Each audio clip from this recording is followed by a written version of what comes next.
Hello, hello, hello. Welcome back to CCL Fall 2024, brought to us by our sponsor, Susquehanna. I'm your host, Jules Gambit. This is my co-host, Grandmaster Benjamin Bach. How are we doing today, Ben? Doing great, Jules, as it is a very exciting day. It's the start of the championship weekend. I know, and we're going to see some really cool matches. I'm especially excited for this first match we're going to see. I think it'll be very interesting, and I'm actually not sure who I'd want to bet my channel points on. I have a pretty good idea who I want to bet my channel points on, but it's very exciting because this is the semifinals, and this is a rematch of a match we had seen in the regular season. That's true. It's going to be really exciting. We're going to go over the match format for you guys today. So this is 4x4 team chess. All boards are going to play each other. As always, the time control is 5+2. First to 8.5 points wins the match. 1 point per win, half point per draw. Tie breaks if scores are tied, but we haven't seen that yet. No, we haven't seen yet, but these matches are super close. It can very well happen in one of these matches we will see today. It really could, and I think it's going to be very exciting. We're actually seeing our number one team on top here today. So SRM, Institute of Science and Technology, it will be against SLU. So this is really winner takes all. The winner moves on to the next round. Loser is sent home. Absolutely, yeah. And we said at the beginning of the season, I think it is going to be between these four teams, and that's why they are in the semifinals. I think really anyone can beat anyone. We saw SRM beating SLU in the regular season, but I think SLU has great chance of taking their revenge today. Yeah, they definitely have a good chance of taking their revenge today. I think it'll be really interesting to see what they do. Absolutely, yeah. No, if I have to say, I think SLU should be a slight favorite, but it's going to be a close one. It's going to be a close one for sure. Yeah, especially since we're going to see there's some interesting choices in the lineups, which we will review soon. But as we can see in the brackets here, this is the semifinals today. We're going to see SRM versus SLU, then Rio Grande, and it will be very, very interesting. They'll be versus Mizzou. I think we're going to have a lot of surprises in store for us, and the teams that win will go on to the finals. Yeah, and the team that loses, as we see, moves on to the third place match. That match is still important. There's quite a bit of prize money up for grabs. The team that wins the season takes home $5,000. The second team takes home $2,500. Third place $1,000, and fourth place $500. So the teams have already guaranteed some money, but there's lots up for grabs. There's definitely a lot up for grabs. We know every team's going to bring their A game today. Also, I think something kind of interesting to talk about, we're going to look at the cap standings. So these are the teams that have signed the most new members onto CCL. As we can see, in first, we have Pawnee University with 571 new signups. That is insane. University of Benin is second, and then Harvard College. So that's a crazy amount of just new signups. For you guys who don't know, I started streaming because I was part of CCL. So I really recommend it. It's been a lot of fun. If you want to sign up for CCL, you should really look into it. Absolutely. Yeah, no, a lot of credit should, of course, go to our producer, Joe, for growing the CCL. I think he really started it, but also a lot of credit goes to all of these people that started the program at their school. So if you're a college student, check if your school has a collegiate chess team. You can join it. If there's not a collegiate chess team, see if there's a club. And if there's not a club, you can start a club. So highly recommend everyone to do that who enjoys playing chess. Absolutely. I really, really wish that I knew about this sooner.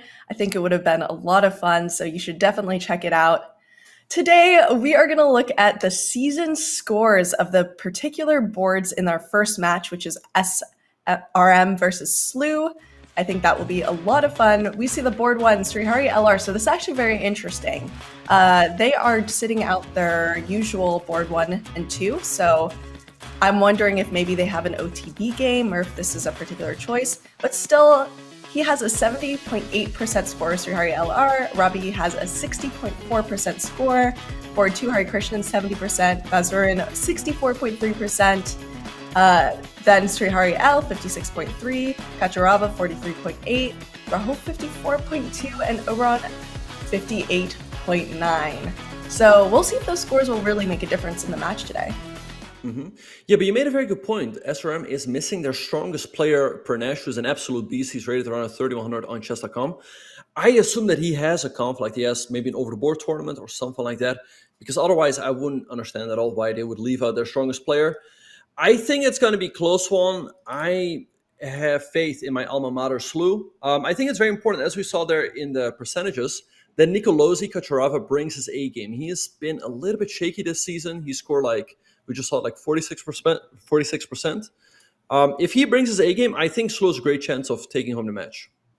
It's definitely a possibility, but I don't know. SRM is very strong, and we're going to look at their individual boards, but they're extremely strong. They have IMs on every single board. IM Srihari LR is board 1, then Hari Krishnan, IM Srihari L, IM Rahul. For St. Louis, we're going to have GM Robby Kevlishvili, GM Batsurin, GM Nicolosi, and NM Shelov. So on the board, it seems that St. Louis has slightly stronger players, at least in Classical, but SRM has really been showing up, and their IMs are extremely strong in Blitz. Do you think that will make a difference?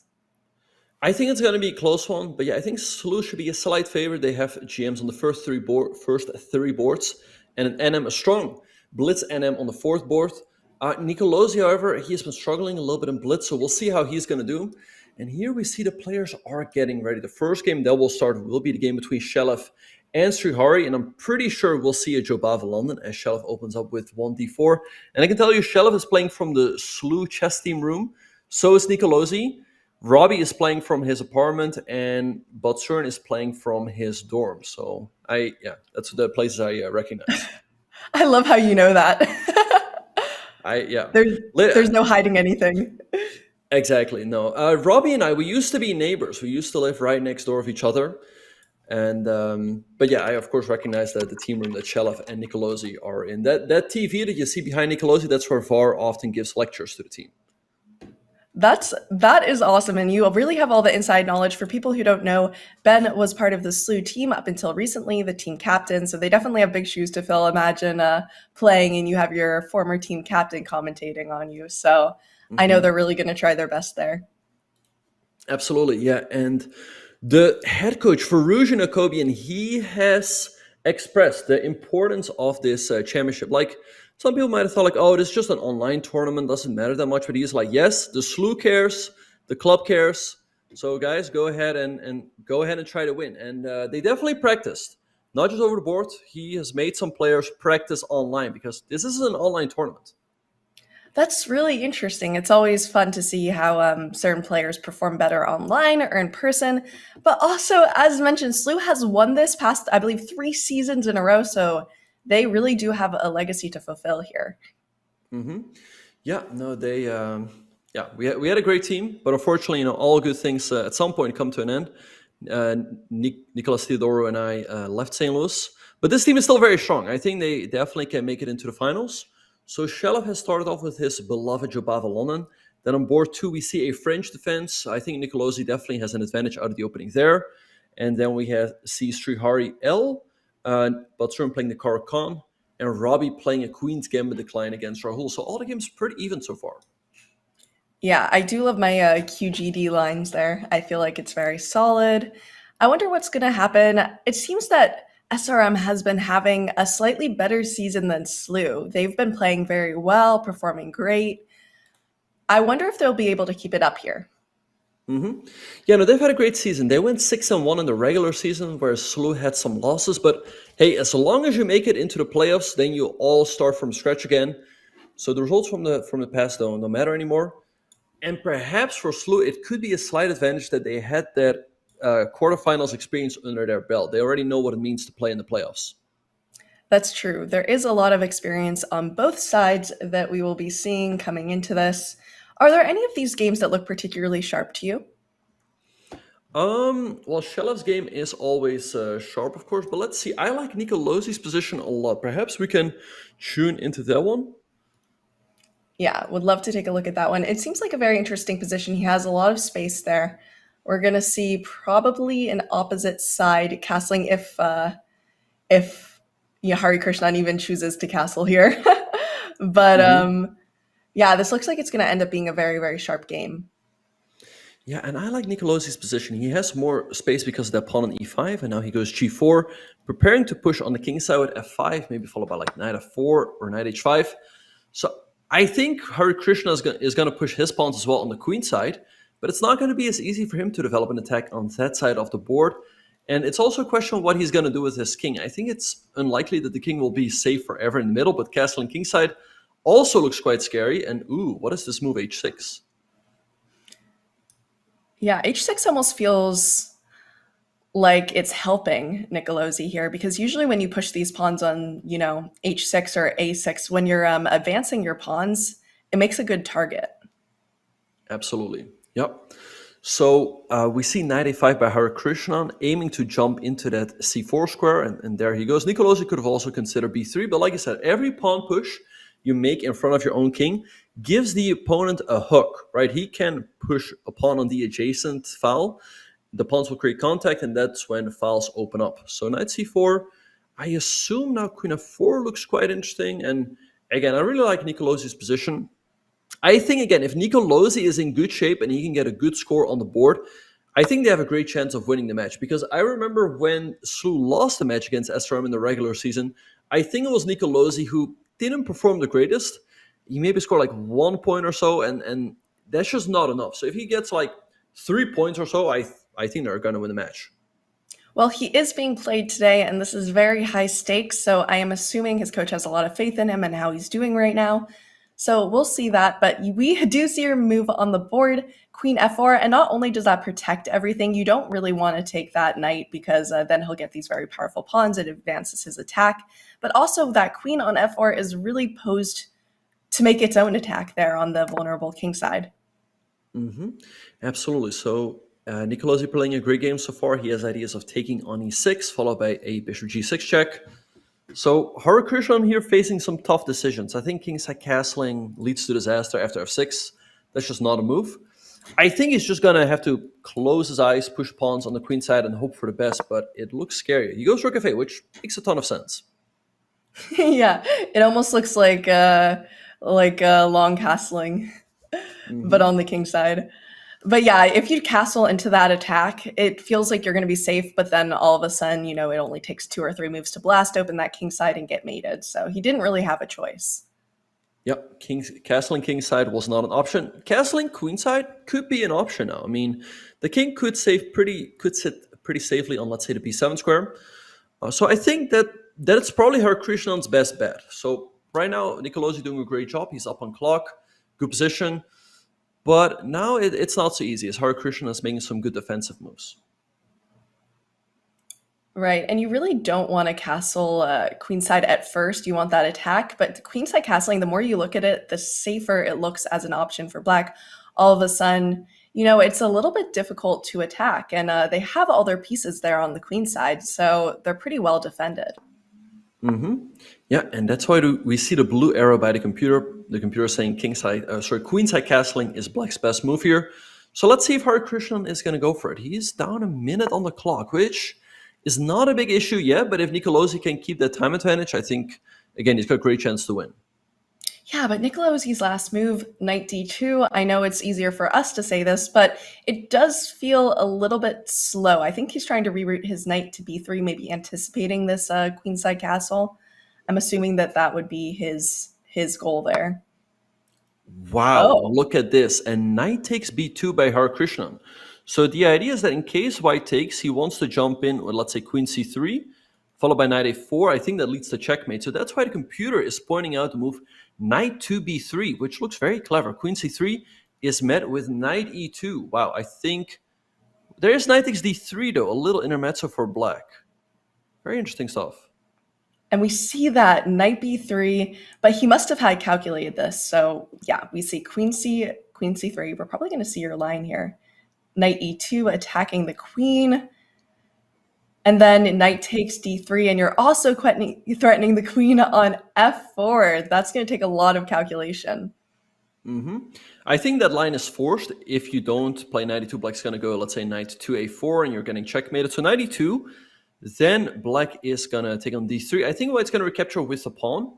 The queen is going to have to move back to, let's say, c7 and rook c1. And even though white's down a pawn, I think white then has a great initiative because black also loses the option to go queenside castling.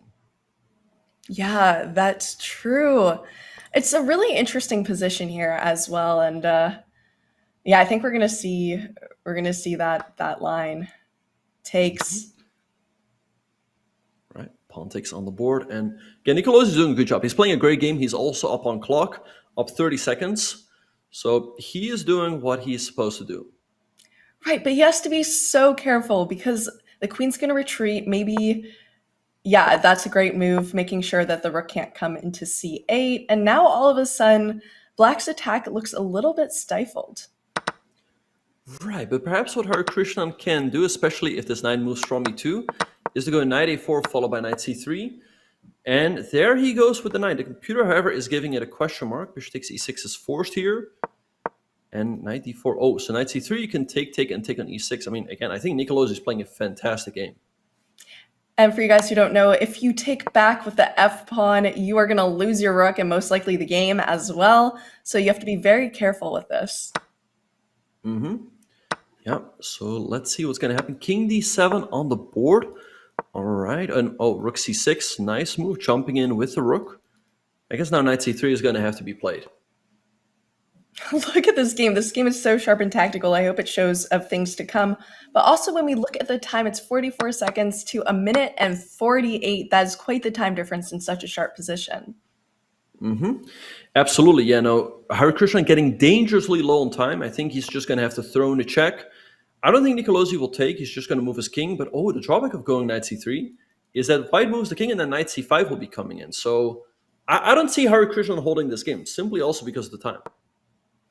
Yeah, I think it's going to be a little bit rough here. Also, that king is just looking very, very vulnerable on d7. I bet he kind of wishes he queenside castled here because this position does not look great. Knight c6, fantastic move. King e8, rook takes e6, GG. I think this will be the first win of the match. I mean, you're going to have to give up your queen, rook takes e6, and that's game over. Great game by Nicolosi. Fantastic stuff. Again, you can't take with the f-pawn because you will get mated, lose your queen, lose your rook, all of the above. And now the queen is donezo. Oh, even worse. And we see it. Nicolosi won. That is a point for SLU. Well needed and a good game played by Nicolosi. Great game by Nicolosi. So SLU takes the lead in the match. Jules, let's go back to the bird's eye view and see what's happening on the other boards. On the other boards, it's looking pretty good for SLU because Shelov also has a great position. And the other positions look even. So we might see SLU taking a 3-1 lead coming out of the first round. That would be insane and actually very unexpected because this match was expected to be pretty close. But at the same time, you can't count your chickens before they hatch. I know that's a saying. Right. Now, a 2-point lead is not insurmountable, but it's definitely nice to start off well, take the lead, and then it will be up to the opponent to strike back. That being said, Shelov's game is far from over, but he should have the advantage. It is far from over, especially with this time going on here. Both players are under a time scramble, maybe Surahari LR a little bit more, and anything can happen. They just have to move very quickly and accurately. And Shelov is a good blitz player. C4, good move, the pawn was hanging. I think Shelov's going to win the game. E6 is weak, B6 is weak. In 3 seconds, maybe you just take king up to or down, that might be even better, and just push the pawn. How are you going to stop the B pawn? You really can. You're probably going to have to end up giving up a lot of material, and you can see Surahari LR is shaking his head. And this would be a huge win for SLU. Board 1 versus board 4. That is not expected. Absolutely not. Yeah, Shelov playing a great game so far. Just push the pawn. Rook d7. This looks winning, and now just king up or take here. Yeah, this endgame is absolutely over. Shelov has to win this game, and he will push his team even further ahead.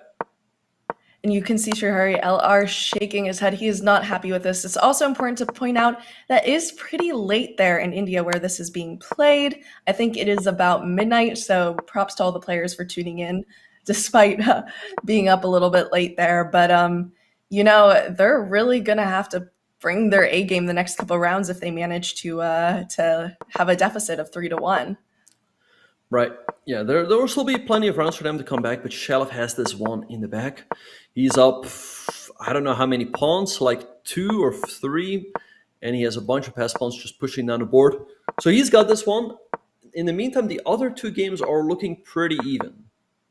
Yeah, that is where SRM is going to need to be taking back their points. And we see Shelov 1. What a big upset. Board 1 versus board 4. That is tough. That is a tough start. Yeah, great game by Shelov. SLU now has a 2-0 lead. Okay, so let's see what's going on. Batsurin's game looks like a dead draw as we have opposite color bishops.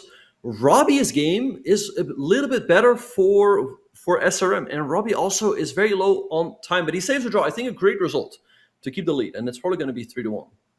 So now it is half to 2.5, and if there's a draw on this last board, yes, it will be 3-1, which is quite the start for SLU.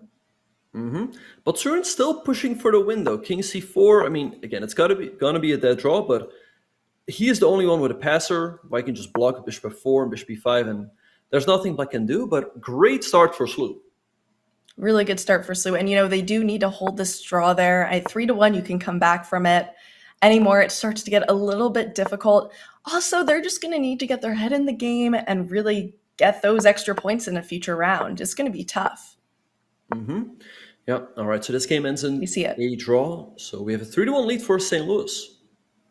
That is quite the start for St. Louis, and I know SRM is not going to be happy with that. They're definitely going to need to bring their A game. I'm wondering how this will affect their play, but as we're going to be seeing, there was quite some upsets on the board.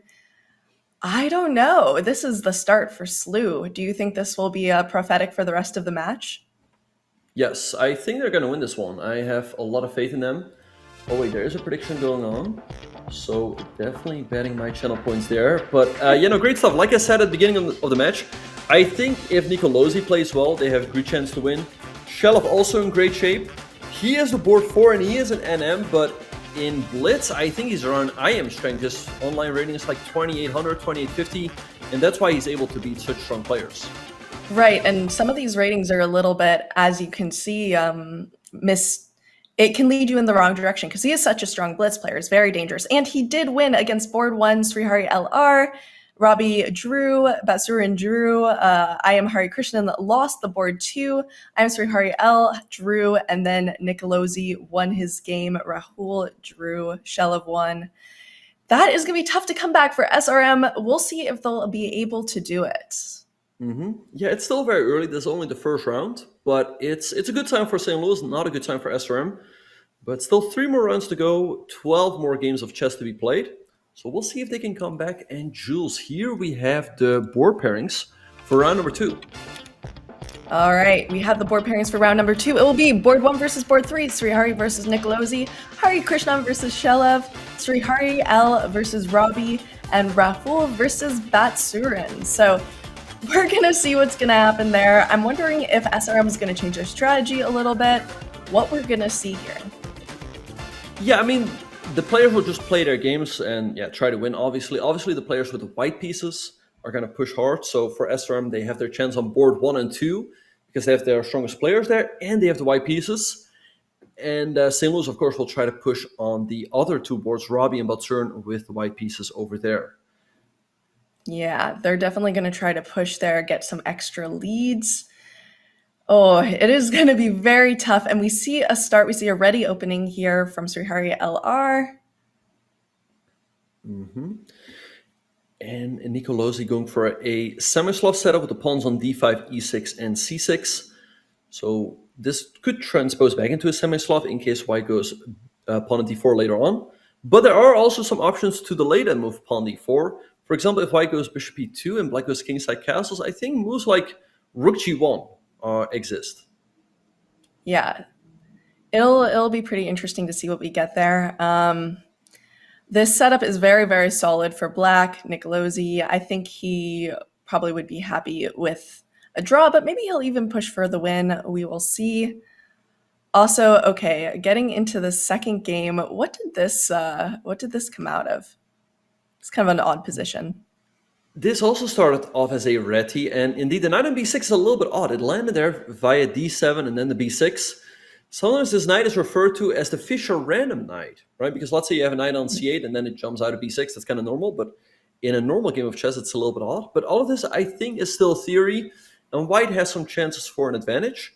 And then in the bottom left-hand corner, we see Robbie opening up against the Caro-Kann defense. He has a bishop pair and more space in the center, so he has chances for a slight advantage as well. Yeah, so that care position, probably kingside castle, going for that. And yeah, I really do like this setup with a c pawn and on c3. I feel like it gives you a lot of space and it's a little bit easier for white to have their plans. Can we talk a little bit about white's plans at those positions? Right. So in Robbie's game, right? I think there it's going to be very slow. White is the bishop pair, a little bit more space, but black is super super solid. Black has no weaknesses, so it's gonna be very slow. I think white usually just slowly but surely improves the position, like rook d1, then develops the bishop, and black often just tries to sit. So it's gonna be a slow game over there. But Turin's game also has started in the meantime, and there we have a reversed Benoni potentially if white goes e3. But white has a lot more tempi because first of all, white is playing with white, not with black, and also black has played e6, whereas in the Benoni you often push the pawn to e5. So we're going to be seeing an interesting game there as well.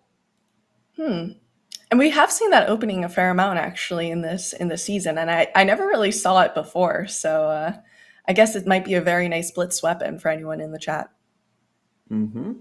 Yeah. So now I expect Botsurin to go e3, then take on d4, and then we'll have that reverse Benoni structure that we were talking about earlier. In the meantime, also some interesting developments in the game between Nicolosi and Srihari. One thing that I do like about Nicolosi is that he's really picked up the pace. I felt like in the regular season he was often a little bit too slow, but he's been playing faster. He's up on clock, and he now goes g6 to kick the knight away. But the computer does not seem to like that move. I wonder. Wait, can white go for a sacrifice? That would be interesting. Perhaps we can Well, dive I into wonder that where it would game. be. Yeah, that would be very interesting. Yeah, to me, knight takes d5 looks very interesting. Look at this. If black takes, you take, black takes, white takes, you take an f5, but white recaptures with the queen, attacking the knight and threatening knight g4. And honestly, I don't see how black can defend against all of that. I think knight takes d5 looks extremely problematic for Nicolosi. Maybe white's just winning there. Yeah, that is super interesting as a tactic. And I wonder if that's what he's calculating right now with his time.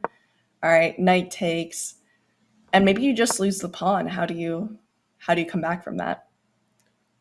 That looks tough because then also the long diagonal would open up, which Nicolosi has just weakened with the move g6. So I'm sure Srihari is looking at it because he's played the first couple of moves quite quickly. And this is really a moment to pause, and that's what he's doing here. And there we have a knight takes And d5 we on the board. see it.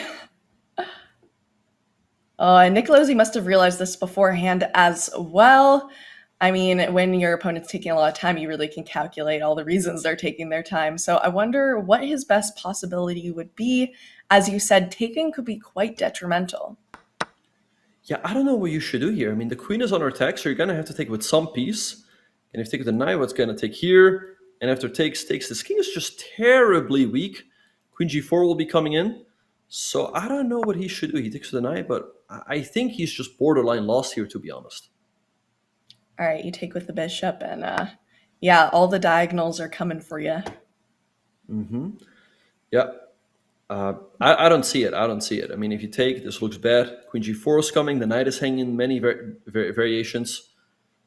I think Nicolosi is lost. But let's see what he will do to fight on. Yeah, I guess maybe. Could you just leave that knight alone?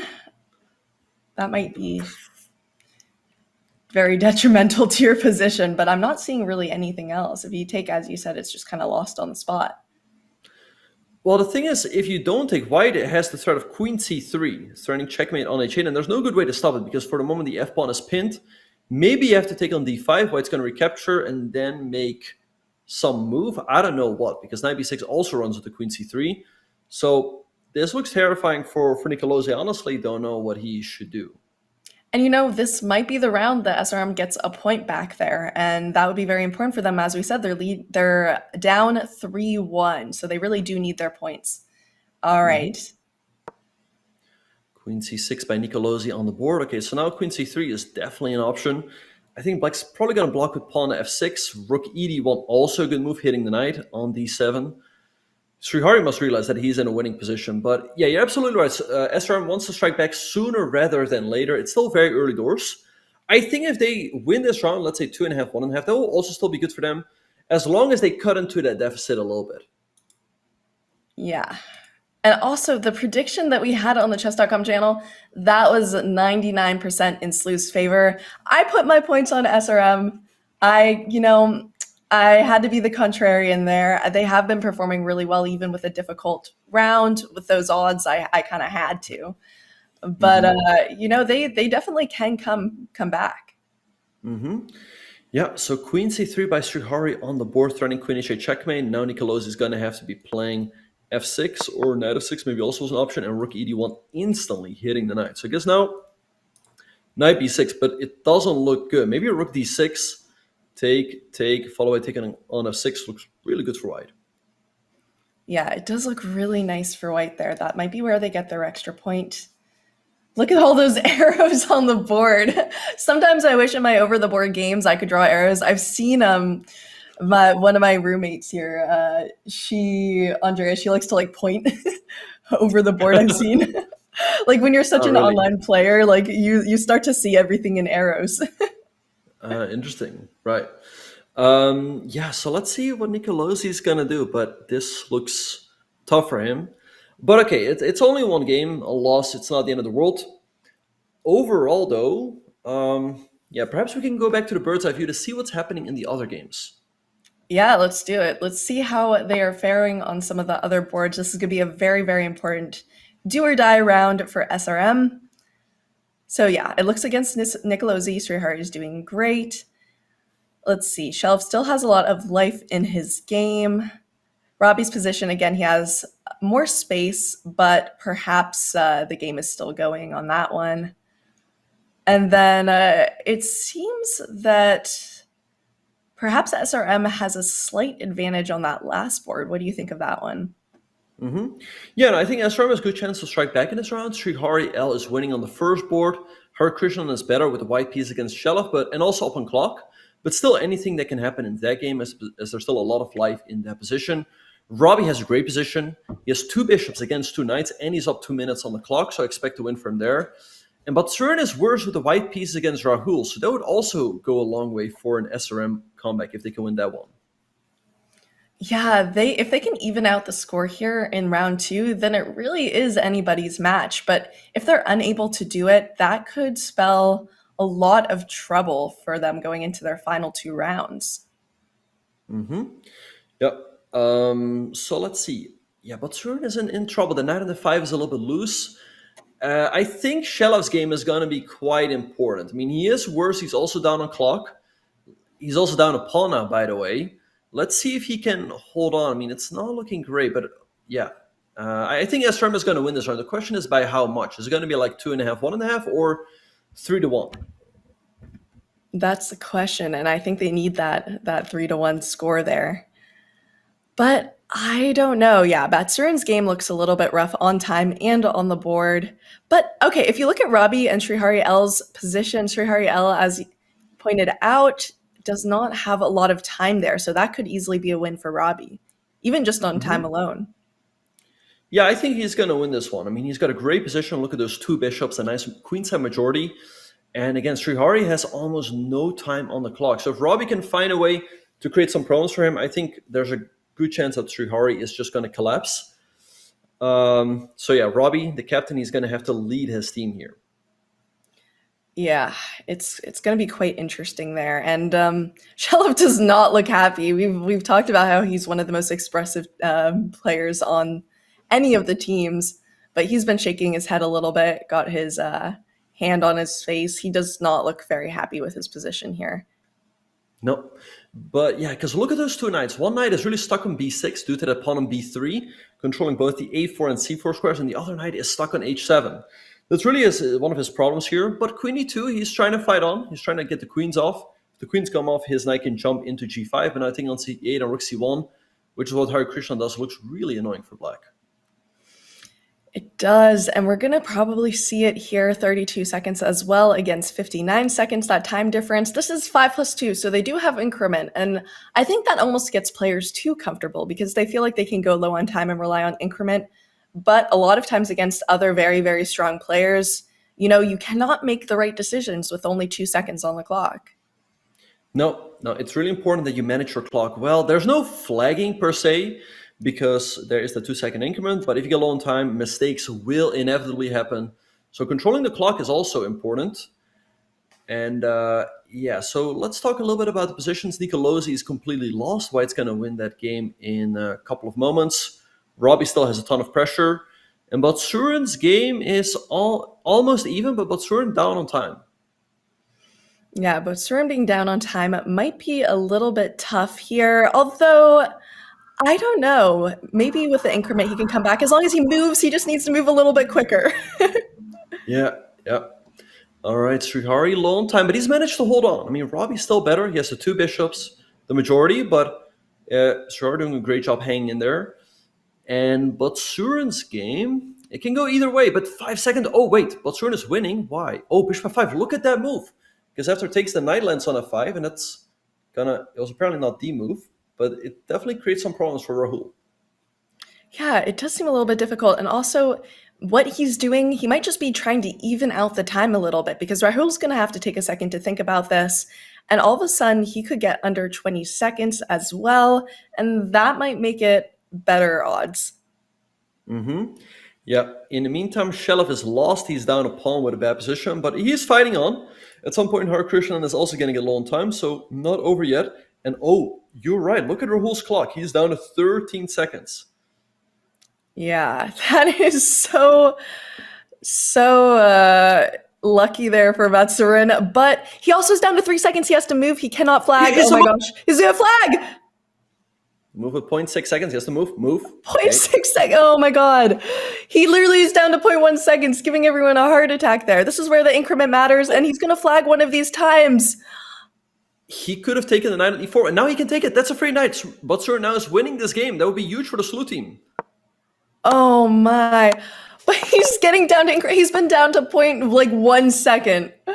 It's by honestly luck that he hasn't flagged. Right. Okay, he's finding the speed a little bit. Okay, gotta move, but yeah, all right. Okay, so Batsurin should win this game. If Robby wins his game, we would be looking at a tie in this round, so SLU would keep their 2-point lead in that case. Right, but you know, that was a good choice by Batsurin to make some complications, make Rahul get a little bit low on time, and as we see, it's sort of been paying off here. And now Batsurin is not giving us a heart attack by getting down to 0.1 seconds anymore, but coming close. Right, but he keeps getting down to like 1 or 2 seconds. I think he really needs to pick up the pace here and make some moves, gain himself a little bit of time. So therefore, I like to move h4, just making a move, h5, and you see now he's able to accumulate some time on his clock. Right, and you still have to be a little bit careful about this passed pawn, but as we see, you know, White can always bail out with a draw even if something drastically horrible happens. So, I mean, that's a pretty good position to be in. Check, queen a check, and knight f8. That's GG, knight g6. Yeah, Batsurin has this one in the back, so that's going to be a win for the SLU team. And that is rough for SRM, who really needed this point to even out the score.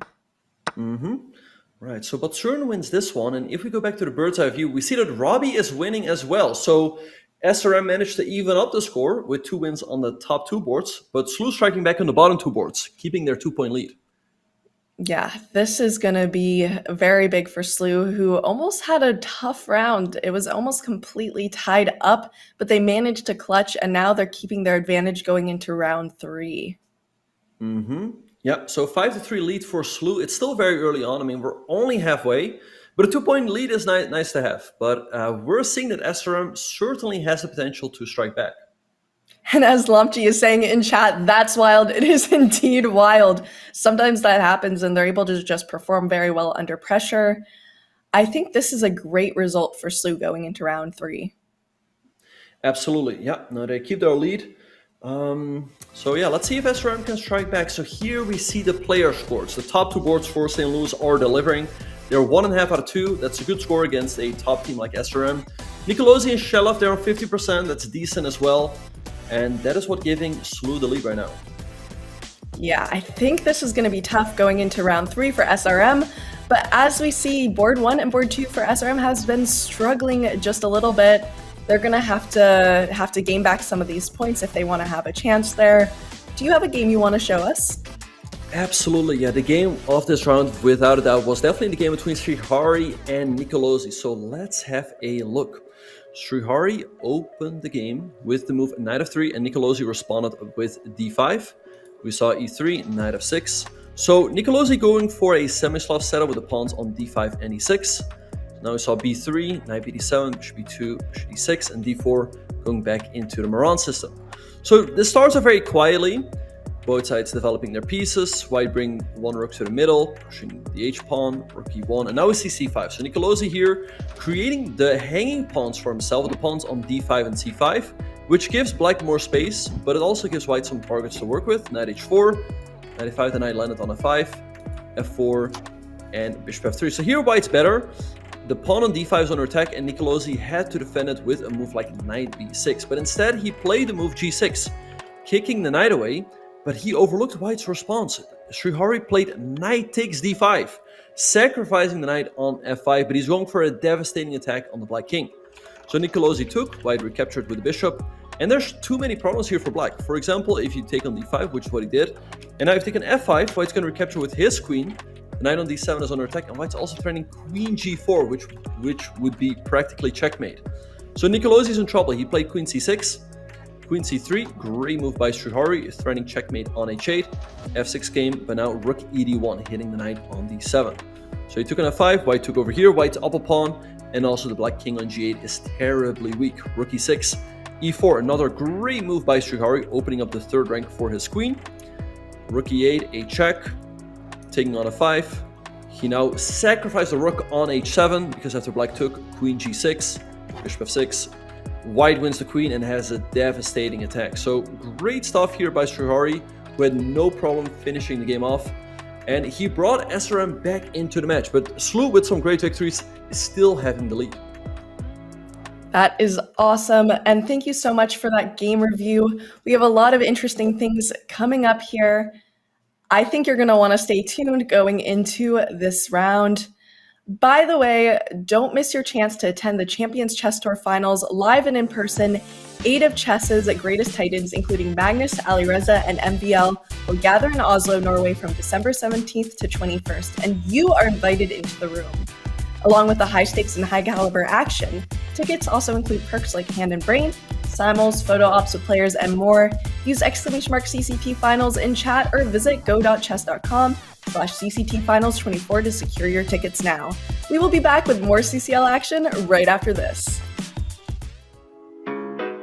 Looking to deck out your closet this fall, or a gift for that person who loves chess? We've got you covered in our all-new merch store. Literally. Never forget that it's always chess o'clock somewhere, with clocks in a brand new colorway. And keep your mouse speed on point with a classic green or bubblegum pink mouse pad. Oh, Middens wants to say something too. She says, check it all out at chess.com/shop. And yeah, you might want to do what Middens says. Do you think your parents like you more than Andrea? No. True. What? Wait. I think it's because I think we know that both of our parents each have one favorite daughter, and our mom has a favorite and our dad has a favorite, and we know this because we've grilled them. Okay, I have grilled our parents. Do you think mom and dad are more proud of you than they are of me? No. She's not sure. Wow, that's fair. Okay. Do you think you're smarter than Andrea? No. I'd be shocked. True. I'm flattered. I would have said yes. Do you think you're a more talented content creator than Andrea? No. True. Do you think I'm a more talented content creator than you? Lately, yeah. True, but she's not. She has some thoughts around that. Is there any content that Andrea does that you don't like? Yes. I'm sure half of our content she doesn't like. I think we both feel that way. Ooh. Have you lied about farting in the bed next to me this past week? Lied? No. I guess she's pretty honest about it. I'm like happy when I rip you one. True. But there may be some other time. No, I never farted at the chessboard. Just that I recall, at least. Is there any secrets that you hold from me? Of course. Yes. But small ones, nothing big. Are there any big secrets that you're keeping away from me? Not that I know of. True. If you murdered someone, would you tell me? Yeah. You'd help me hide the body. Okay, good. So not that big of a secret, at least. There's nothing I don't know.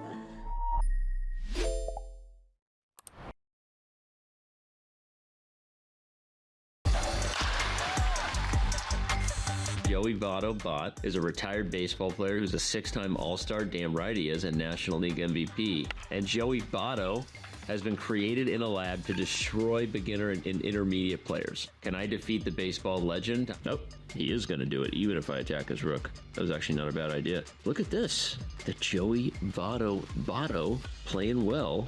What's funny is Joey Votto is pesky, resourceful, tough, much like he was on the field. Ooh, he says, goodbye, my lover. Goodbye, my friend. You have been the one. You have been the one for me. I think Joey's talking to me. He's talking trash now with the king being active, but doesn't matter if the king's active when we're in an endgame down a queen. We're going to bring it to a close. Shout out to Joey Votto. Seriously, congratulations on an incredible career, my friend, and best of luck in retirement playing chess.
Hello, hello, hello, party people. Welcome back to CCL Fall 2024. We're going into our match.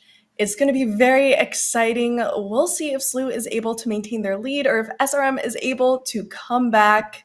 I don't know. It's going to be tough. What do you think, Ben? I think SLU has a great chance to win this match. I mean, they're looking good. They have a 2-point lead. They're playing good chess. So I think they're going to win. I feel pretty good about their chances. Well, I don't know. Anything can happen, and SRM is such a strong team, but we'll look at the round 3 lineups. I think this is going to be the round where they really need to sweep in order to come back if they are going to. It is definitely possible. So as we see, we have board 1 versus board 2, Srihari LR versus Batsurin, Hari Krishnan versus Robby, Srihari L versus Shelev, Rahul versus Nicolosi. That is going to be some interesting lineups there. And the board 1s and board 2s, it's in St. Louis is going to have white. Do you think that will be an advantage? Perhaps. That could be a slight advantage. Yeah. But yeah, let's see what's going to happen. This is a big round in the match. If St. Louis wins this round with 3.5 to have, the match would already be over. So they could win the match here with a round to spare. It's important for SRM to cut into that deficit a little bit. If they go into the last round going down a point, anything is still possible. If they go into the last round down 2 points, it's not over, but it's very hard. 3 or more, I don't see it happening. So I think they have to win this one by at least 1 or 2 points. That is going to be very difficult, but they've had a little bit of a break. Sometimes we've seen after these breaks, some of the players are able to come back with new energy. Maybe they've been able to have a pep talk. We'll see if that changes kind of the play going on here. But we also need to note that they are missing their top 2 players. So that could be maybe why we aren't seeing as great of a performance this time as we usually do.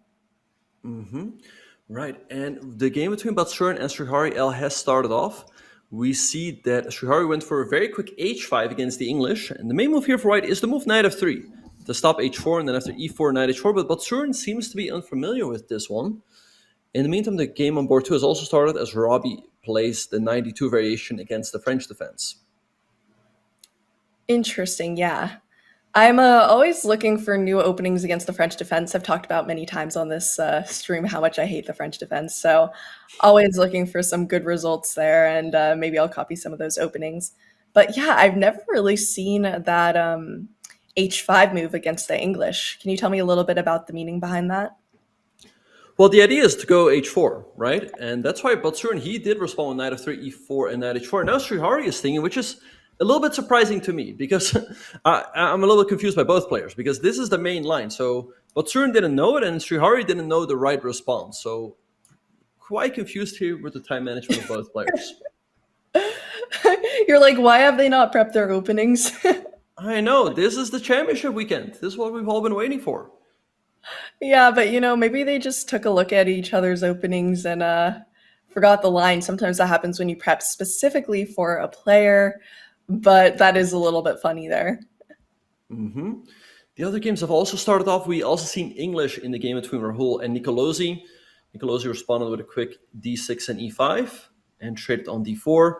And Shelov is defending himself with knight f6 and bishop e7 against the Italian opening from Srihari L in the bottom left-hand corner. And we also have another prediction in chat who will be the first CCL finalist, so make sure to make your predictions over there.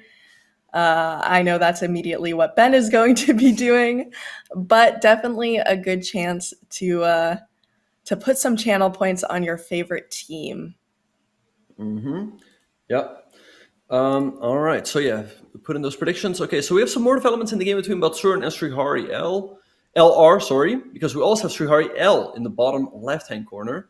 So Srihari L does get the move h4 in, putting pressure on the pawn on g3 and g4. Okay, interesting by Batsurin. That pawn on g4 could be a target, but at least it's also stopping a black pawn from coming to f5 to strengthen that e4 pawn. Right, and now since en passant is forced, we're gonna see. No, I'm just kidding. But I think it's really interesting in these positions. I like that pawn there on h3. I think that could control some things in that position, make it a little bit uncomfortable for white. But this is a pretty interesting opening against the English.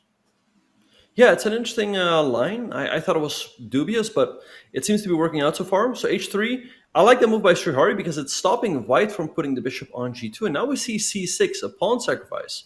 So Batsurin can take on e4, but I'm sure his idea is to go d5. And then after takes, he's attacking one knight. The knight's going to move, let's say, to g3. And then go d4 and attack the other knight. So we'll see how this will play out. Yeah, and as we can see, we have stats there. SLU is the 4-time CCL champion, so they really have a lot riding on making it here to the finals.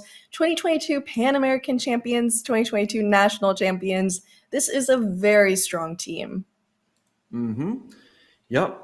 All right, so d4, the knight's under attack. Yeah, it was great for me as well that as part of the SLU team, like always the biggest events were the Pan Ams and the Final Four. So it was great that in 2022 we managed to win both events. It was great for me because also it was my last year in undergrad, so it was a great way for me to cap off my undergrad collegiate years. Yes. And I am Justin Wing Chess says 780K is crazy. That is what is on SLU right now. My co-commentator here really does like to put his channel points but it seems like there are a lot of SLU believers there, which just means that the bets for SRM might be pretty good odds. So you never know. Anything can happen. It's still a round full of possibilities. Right. It's a little bit pity that more people put their channel points on SRM, so the odds would be a little bit better. Anyway, we have some developments here. Bishop f8. He undeveloped his own bishop to try to trap the knight on f5. But here, e3, I think that knight is not going to be trapped, but still anything that can happen. I think you should go knight c6 here to at least defend that pawn on d4. Yeah, this position looks a little bit rough for white, actually. I'm kind of wondering how this really happened and why he allowed h3 there, because it feels like it's just Yeah, it feels kind of bad because now you can never really castle in either direction. You don't really want to castle queen side because you're missing that c pawn. King side, you have all those issues with the h3 pawn. I don't know. I just wouldn't be exceptionally comfortable here if I were white. Yeah, and there's still anything that can happen, but Srihari LR taking a lot of time. He's now down on clock. He needs to move. I don't know what's going on. I don't know why he's not making his move. He can also consider to take on e3. Lots of options here. Jules, do you want to go back to the bird's eye view to see what's happening in the other games? Yeah, let's take a look. All right. So anything can happen in Batsurin's game against Srihari LR. I think it's approximately balanced. Robby a little bit better against Harikrishnan. Shalev marginally worse against Srihari, but looking very even over there. And also looking pretty even between Rahul and Nicolosi. So I feel like this round can go either way.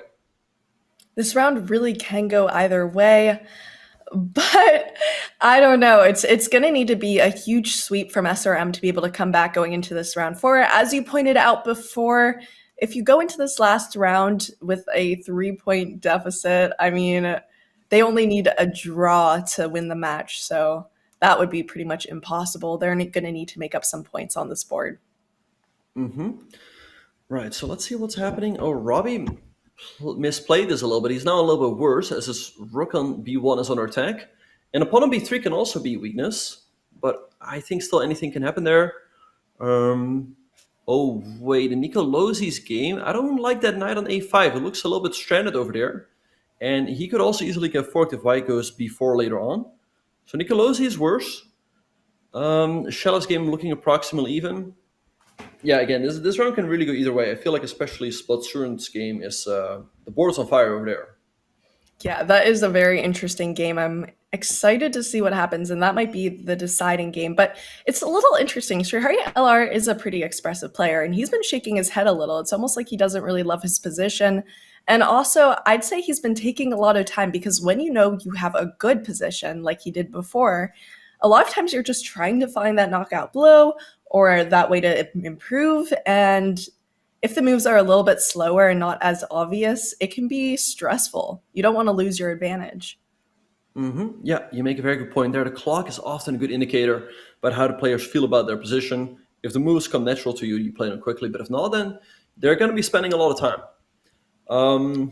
So, yeah, and we're only on, what is it? I feel like only 10 moves have been played, and the players are already down to, or 15, but the players are already down to their last minute, and especially Srihari LR. I mean, he's down to a minute, but Cern still has a minute of 40 seconds. We're definitely going to see time pressure in this game. Oh, yeah.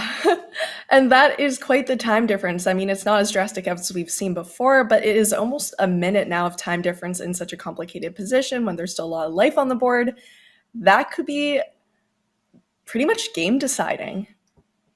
Absolutely. No, if you're getting down to 10 seconds in a position as sharp as this, you're going to find yourself in a lot of trouble. All right, so he goes knight h6, hitting the pawn on g4, and Batsurin trades on c6. After bishop takes, it looks like white's in trouble as the queen and rook are forked, but you have to move bishop b5, creating a counter fork. So overall, I feel really good about Batsurin's chances as he's better and he's also has a massive lead on the clock. Yeah, that lead on the clock is going to be very, very important. That is kind of a tough start. And we see Srihari LR shaking his head. He does not look happy, but he can't give up in this position because his point is going to be so important, especially since he's the board 1 playing board 2. Oh, and look at Batsurin. We talked about that pawn on h3 being an asset, but Batsurin, he snapped that pawn off the board, and now bishop g2 putting pressure on c6. I think Batsurin's going to win this game. It looks great for him, and he has a massive lead on the clock. Yeah, that lead on the clock is crazy. And actually, I think that's sometimes why we see players playing a little bit sus openings like the Grob or something. Because when you feel like you have this advantage, sometimes you waste your time. Sometimes you take way too long trying to find a way to convert it. Right, so queen takes g4 played by Srihari, offering the trade of queens, and Batsurin says like, hey, I'm up 2 pawns. I'm more than happy to take this game into the endgame, but there's still some chances for black here. The knight wants to jump in with like knight d3, so therefore king e2 is played, followed by d4, and this looks great for white, so I expect a win here for Batsurin. Yeah, and that king on e2 always makes me laugh a little bit, but it is exceptionally safe here. there isn't really a lot you can do, but maybe he might just end up giving a lot of checks to try to gain back that time. 9 seconds versus 52 seconds. Oh boy. And queenside castle is the only move to stay in the game. The knight and d5 cannot not be captured as the king, the pawn is pinned. So Batsurin doing great. He's up a few pawns, good position, up on time, but he still has to finish this off. And that's where sometimes players start to slip a little bit. Yes, that is where players start to slip, and he can't get too relaxed there. So SRM is located in Chennai, India. They're first place in the regular season. So they won the regular season here, but this is the playoffs, so it's a little bit different. And this is their first season in CCL. They've been doing great. I think it would honestly be a shame if they're knocked out in this round, but they're playing against SLU, who is the 4-time champion. Yeah, no, SLU has the experience to win these championships, and this is the first one for SRM here. But I think that the big problem for SRM is that they're not having their strongest lineup. All right, but Surin's still doing well here. He's up 1 pawn now. Yeah, 1 pawn, but still a good position. But Shuhari is fighting. Yes, and look at the time. All of a sudden, the time is evening, although he has to move. But once the time evens in this position where there is still a little bit of life, anything can happen. This is exactly what LR Shuhari needed to do. Yeah, he's playing some great defense. He's really hanging in there. I guess knight c5 now is going to be played, and we'll see a trade. Come on, Batsurin, you got to move. Or that looks a little bit passive. But he only has 4 seconds on the clock, and we've seen him get down on time before, but you have to move so quickly. Even in an end game, it can be a little bit difficult. And LR Shuhari, he is fighting. He is definitely fighting. He is, and Batsurin really has to stop getting so low on time. Okay, so the knight on e4 is under attack. Maybe check. He goes f3. If you take an f3, then g6 is hanging. Still a great chance to win here for white. Yeah, but 6 seconds, 7 seconds. Both players are getting down on the clock. I don't know. One of them could flag it. They have to move so quickly. Okay, knight c5. This I don't see Black holding this one. Rook g7 is a big threat. Rook g7, get the rooks to the 7 rank. I mean, practically speaking, you're just not holding this. Yeah, that is really rough, and all of a sudden it becomes very difficult for Black to hold. Okay, king e8. He's still hanging in there, though. White is only up 1 pawn. He's finding the right moves to keep the game alive. True, but this king is stuck there on the 8th rank, inactive, and perhaps the pawns are falling, but one mistake and maybe he can hold a draw. Right, so Batsurin still needs to be... Okay, wait, there goes the 2nd pawn. Now checkmate is threatened. Okay, goes there. King c8. Just keep moving. Checkmate is also threatened here. All right, bringing his rook back just to avoid the mate, but it gets really complicated. Gaining some time with these checks, which he can do. And now he's down 2 pawns. Right, so Batsurin starts pushing the pawn on the queen side. A win here would go a long way to clinch this match. Oh, it's got to move.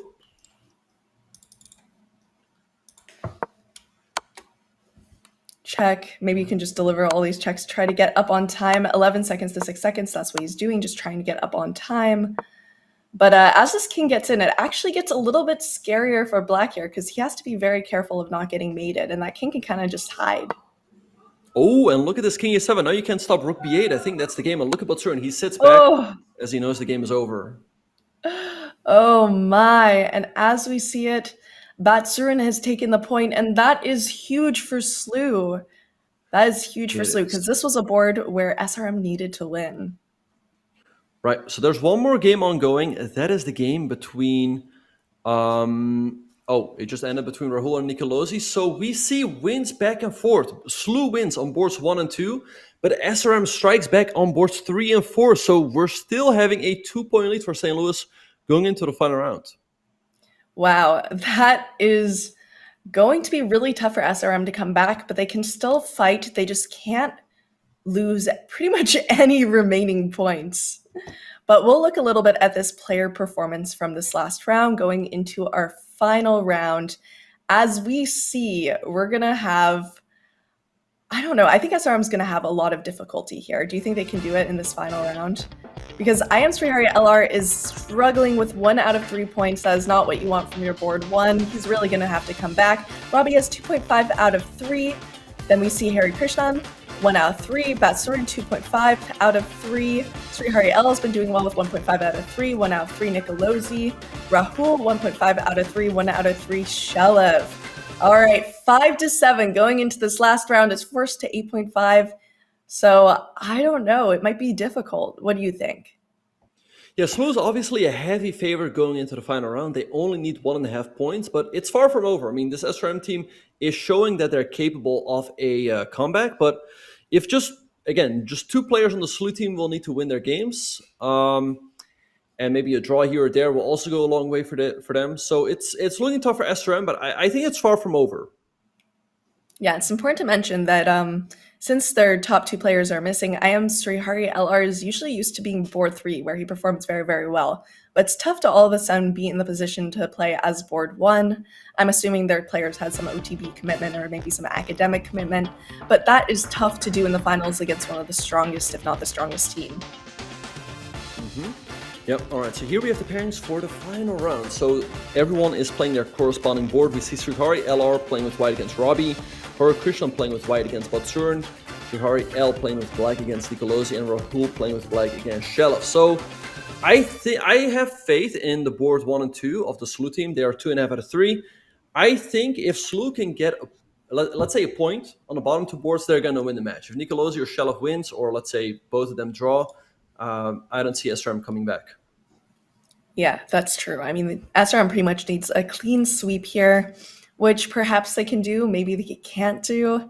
It'll be very difficult, which means SLU just needs to really play solid. If they play solid, They get their 2 points, they're happy.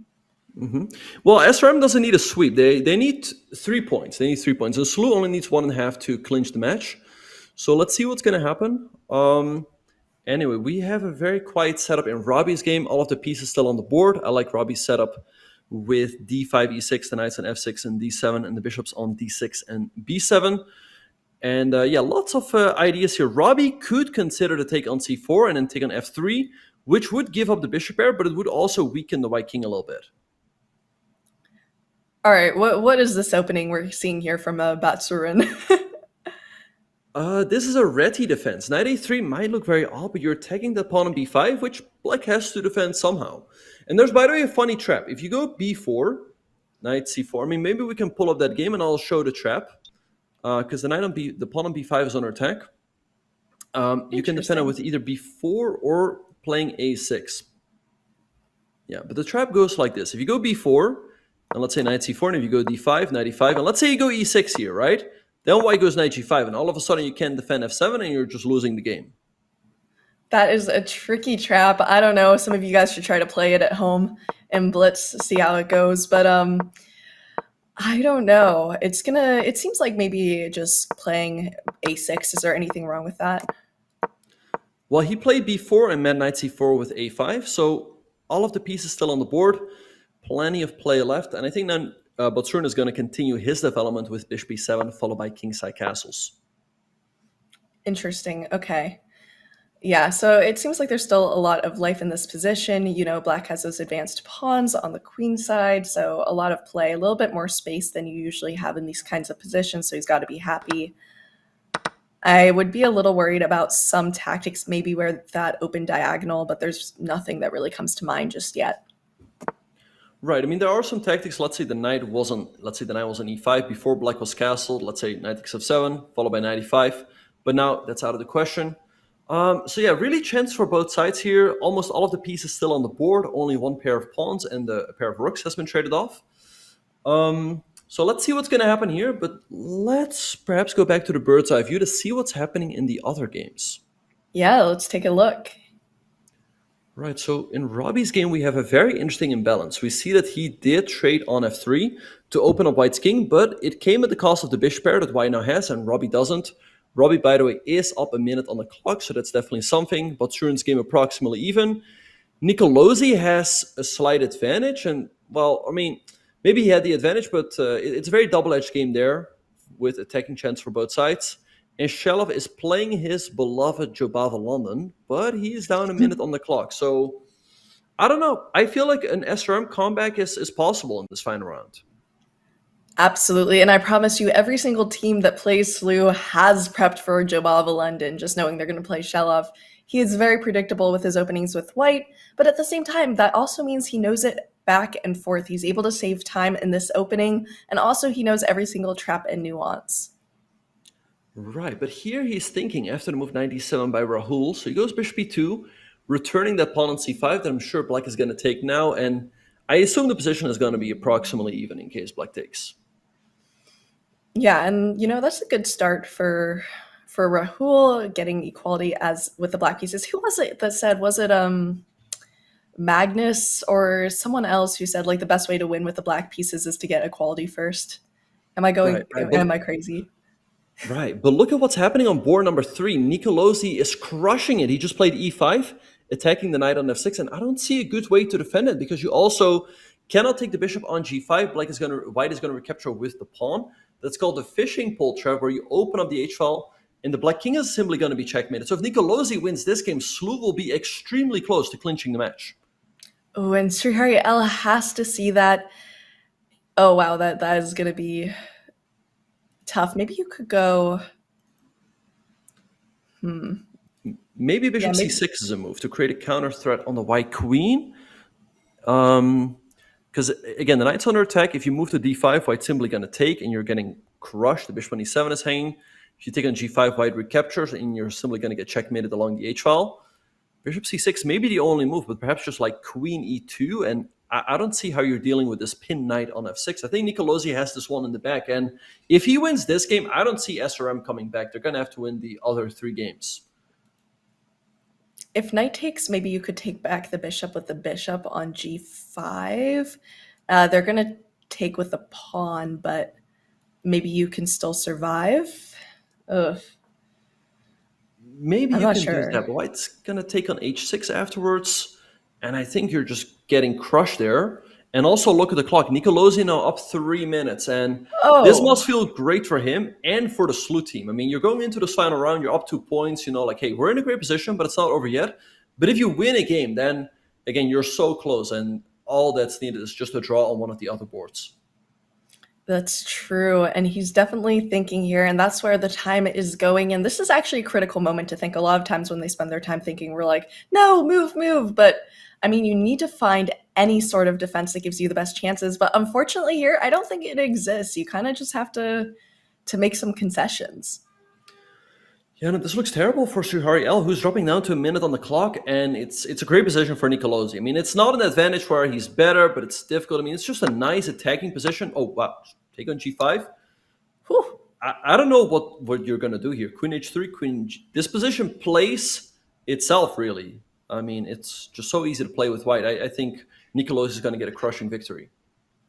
Oh yeah, this is really rough. I mean, you might try to sacrifice back a piece, but even then, could you try to run your... No, you can't even try to run your king because there's literally like no spaces to run.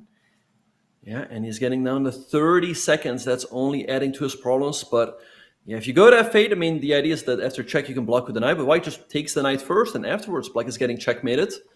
So this is looking rough. This is looking rough for Srihari, who's dropping down to 20 seconds. Nicolosi has this one in the back. Queen h5. He was banking on pushing the f-pawn, but it's hard to believe that he's going to survive there for too long. It's just over. h5. Maybe? Yeah. I mean, it creates a space for your king, but I mean, the pawn's coming. You have the queen, you have the rook. The other rook can come in. I mean, you really... And you don't even have a great counterattack. No. Okay, queen h5 on the board, threatening checkmate. So c3 takes. Now he's going to have to push the f-pawn, f6 or f5 to create this square for his king. And that's what he's thinking about. But he's 10 seconds. He has to move so quickly. And I feel like this has already been calculated. You can see it. And we see the resignation. The mate is coming. Look at this. He resigned because king f7, there will be pawn to g6 check. And if you take that pawn, queen h5. So great win for Nicolosi. Great match by him. He scores 2 out of 4. And SLU is now on match point. They only need another half a point to clinch this match. Oh, wow. Yeah, they just need another half point, which of course the players do not know. But that means actually, yeah, now SRM needs to sweep the rest of the matches in order to keep it going. But just one draw means SLU moves on to the finals. Right. So let's see if SRM can win all of the games. So Srihari LR, he is better with white. He's having the bishop pair in a pretty open position. Hare Krishnan also a little bit better with white against Batsurin. But Shelev is having an advantage with white against Rahul. So if Shelev only gets a draw, that would already clinch the match, or a draw in any other game, right? So let's see if SRM can do it, but I think it's very unlikely. Yeah, that would actually be like the craziest comeback ever. Especially with this position, it looks even pretty much on every board. And then, I don't know, some of the positions are a little bit more dry. For example, Shelev's position, maybe a little bit of advantage for white, but looks a little bit dry. I don't know. It's still possible. Like, it doesn't look like any of the boards are just absolutely lost, but it would be very unlikely. Yeah, so Nicolosi, he put in the work. I'm sure he practiced beforehand with maybe his teammates or the head coach for Ruja Nakobian, and it's paying off. All right, so again, Robbie's still a little bit worse, but I think Shelev is going to clinch it. I mean, he's better with white. He's up on clock. Batsurin worse, though. Batsurin, because look at that. White is a nice passer on b5, a gorgeous c4 square for his knight. And what would also be great for Hare Krishnan is if he can walk his king up the board. Maybe king f3 right now to try to go king e4, king d5, king c6. That's a very interesting plan. Oh, that is really interesting.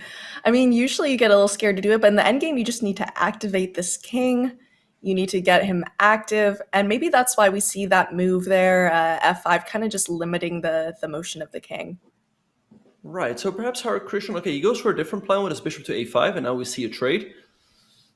Now Batsurin has the chance to bring up his king. Oh, look at Batsurin's clock, though. He's down to 17 seconds. Wow, 17 seconds. That is quite the time. He'll need to move quickly, and he's actually been getting into a lot of time trouble this match, but he's been winning all of these matches, or all these games when he's in time trouble. So I'm not sure if, that's a little bit of luck or if he's just very good under those time scrambles. I think he's good in time pressure. So, but if you make a move, let's say with 0.1 seconds, you can definitely call that luck because you could have also easily flagged. Look at this. In Shelev's game, we have an interesting development. Black is sacrificing the rook on a8. Now, if Shelev knows the team score, okay, so he can take on a8, and the idea is rook g6 check, king h1, bishop g2.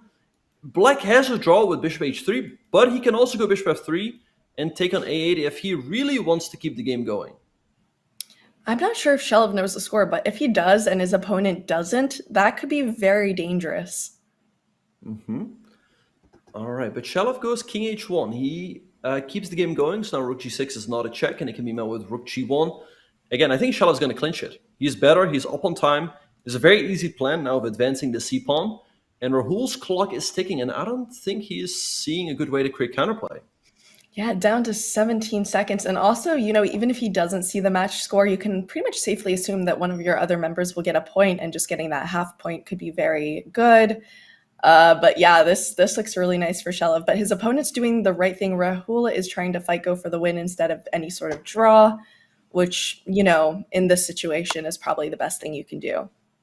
Right, okay. So Robbie, in the meantime, lost, but Batsurin is losing. So all Shelev needs is a draw. With a draw or a win, he would clinch the match. There goes the c-pawn. For attacking the rook, just move the rook to a7, and I think he's got this one in the bag. Yeah, I mean, it's coming so close. It's always like this. They come so close to a comeback, but then someone is able to clinch it. Yeah, this looks like it could be, Shelev's match to win.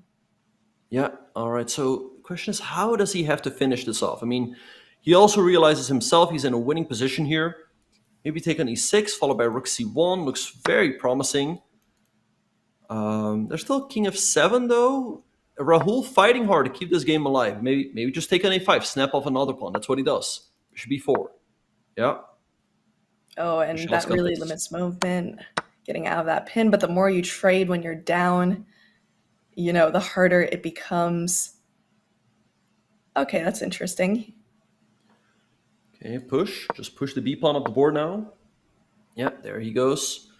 Rahul's only chance if he can somehow trap the white king in a mating net, but I don't see how. Yeah, and I think that's what he's trying to do by moving this rook over a little bit, advancing pawns and king. But it seems like Shelov is really well prepared, and that is not where that king wants to be. That king wanted to advance. Ugh. And it is Shelov wins. over. He clinches the match. Look at And that, look- and that means SLU is moving on to the finals. Right. And yeah, look at that celebration by Shelov. He's in the team room with Nicolosi. So he probably asked Nicolosi, how did you do? Nicolosi was like, I won. And then he was like, yes, that I think that's what happened right there. So great stuff by the SLU team as they move on to the finals. Right. And, SRM looks a little bit upset there because they have played so well this entire season. But, it just takes one bad game here in these playoffs to send you home, which is what we see. And it was kind of a close score. We have 7-9, and we see Srihari LR 2 out of 4, Robby 2.5, Betsurin 2.5, Hari Krishnan 2 out of 4, Srihari L 1.5 out of 4, Nicolosi 2 out of 4, Rahul 1.5 out of 4, and Shelov 2 out of 4. Shelov did clinch that for SLU. Mm-hmm. Yeah, as we see here with the St. Louis team, what really gave them the victory was how well-rounded the team was. Nicolosi was a little bit struggling earlier in the season, but he played well this match. Also, Shelov played well. And it's interesting because in the regular season, St. Louis lost 9-7 to SRM, but now they take their revenge when it matters most. So great stuff by them as they move on to the final. Absolutely. Do you have a game you want to show us? Absolutely. The game that we have to look at from this final round was without a doubt the game between Nicolosi and Srihari LR. So going into the final round, SLU was leading by 2 points. So any win would go a long way for them to clinch the match. So let's have a look at what happened. So this started off with a Sicilian. Nicolosi went for this line with queen takes d4. All right, so this often gives white attacking play as the queen comes out early. So he gave up the bishop for the knight. And now develops the other bishop, goes queenside castling. And so as we see here, we have opposite side castling as black goes to the other side of the board. All right, so f4, protecting the bishop and pushing the pawn. King b1, h6 attacking the bishop, but Nicolosi goes h4, creating the fishing pole trap, because if black ever takes, white's going to recapture with the h-pawn, and that's going to give him a very dangerous h-file to attack with. Bishop b8, knight b3, perhaps a slight inaccuracy, so knight moves back, queen f3. But here, black made a terrible mistake. He played pawn to b5, trying to create some counterplay. But Nicolosi immediately grabbed the opportunity as he played e5. The knight on f6 is pinned. And what do you want to do with pinned pieces? You want to put pressure on them. All right, so we see take, take. The knight on f6 is hanging. And again, if you move it, you hang the bishop on e7. So now black took. But again, this opens up the h-file for white with devastating effect. Knight e5, queen h5, and black is simply getting checkmated here in a couple of moves. Let's have a look at how Nicolosi finished this off. So knight takes c3 check, white recaptures with the pawn. Black pushed up the f-pawn to create some move for the king, but now a check, king up, and black resigned because of king f7, then g6 takes, and queen h5 check. So great win by Nicolosi, great match by him, as St. Louis moves on to the finals of the Collegiate Chess League. That was a great match by St. Louis. Great season by SRM, but sometimes you just can't do it in these playoffs. It'll be very exciting, but first, don't miss your chance to attend the Champions Chess Tour Finals live and in person. 8 of chess's greatest titans, including Magnus, Alireza, and MBL, will gather in Oslo, Norway from December 17th to 21st, and you are invited into the room. Along with the high stakes and high caliber action, tickets also include perks like Hand and Brain, simuls, photo ops of players, and more. Use !CCT Finals in chat or visit go.chess.com/CCTfinals24 to secure your tickets now. Don't go anywhere. When we come back, we have a match you don't want to miss. See you after the break. Students, did you know that you can get a discount on any Chess.com premium membership? If you're enrolled in a college, university, or high school in a participating country, you can get 50% off any yearly or monthly premium plan. Diamond, platinum, or gold. That's unlimited game review, unlimited puzzles, unlimited bots, unlimited lessons, and no ads. All at 50% off. Go to chess.com/students and get your discount today. Have a friend or family member who loves chess? Gift them a Chess.com membership today and see them take their game to the next level. You can choose a gold, platinum, or diamond membership for 1 month or 1 year. Want your gift to arrive on your friend's birthday or on a holiday? Gifts can be scheduled to arrive up to 90 days in the future. All premium plans include an ad-free experience, unlimited puzzles and lessons, and unlock all bots. Go Platinum to add unlimited game review or Diamond to unlock insights and coach explanations. Give the gift of chess today.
Hello, welcome back to the semifinals of the CCL. Susquehanna is our sponsor, and their employees know the importance of having a well-rounded work-life balance. Kimmy Lou describes her love of chess and the enjoyment she gets working at Susquehanna. My name is Kimberly Liu, and I'm the current president of Cornell Chess Club. I interned at SIG last summer because I noticed that their culture was very gaming-centric, and that is quite a unique take. I think SIG values the gaming aspect because you're able to make decisions under pressure. So pressure is definitely not a strange thing in chess. There's time pressure, there's pressure of spectators, so being able to just stay focused and make the best moves or best decisions that you can is honestly all that you can ask for. I grew up in Davis, California. I was 5 years old, and full story is that I was at an after-school daycare, and I saw another teacher coaching a student, and they happened to be picking up the knight. And at that time, I was a pretty avid horse gal, so I told my dad, and he recognized that it was a game of chess. He eventually learned like the basic rules to teach me, and from there, I kind of took it and ran with it. During the pandemic, obviously I had a lot of time on my hands and I was still very introverted, but I saw some of my good friends streaming. I was an avid community member, avid chatter or spammer, but then I realized, what if I was on the other side of the camera? So I eventually decided to give it a try on my very old 10-year MacBook Air, but this whole process was very invigorating and new and refreshing to me. A lot of my high school friends were very supportive. That was also giving me a lot of encouragement. I felt like I was just chatting to my friends from the very beginning. Coming from California, a lot of my friends were staying in California universities. I decided to go to the other side of the country, Cornell, which I didn't really have friends at, and I wanted to start anew and see what I can do just from the ground up. Previous years, I've noticed that there's not as much communication between a Cornell chess club and the local community chess club, and I kind of wanted to bridge that gap because it's so important to be just as intertwined with the community and contribute back. So that's why I decided to get more involved with our local Ithaca Chess Club. Oh, you're making this really tough for me. It's honestly one of the best decisions of my life because I'm meeting people from all walks of life, from students who are just starting out to people who have been playing chess for decades. And it's just such a heartwarming combination to see everyone playing chess together and sharing joy over this game.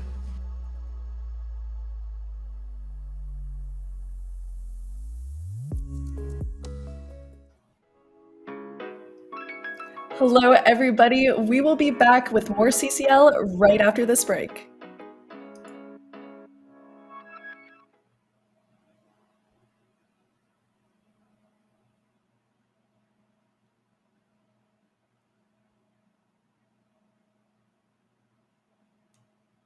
Looking for new ways to enjoy chess? Check out our schedule of Chess.com community events today. Mondays, play Rapid Opening Roulette and expand your opening repertoire with a new opening each month.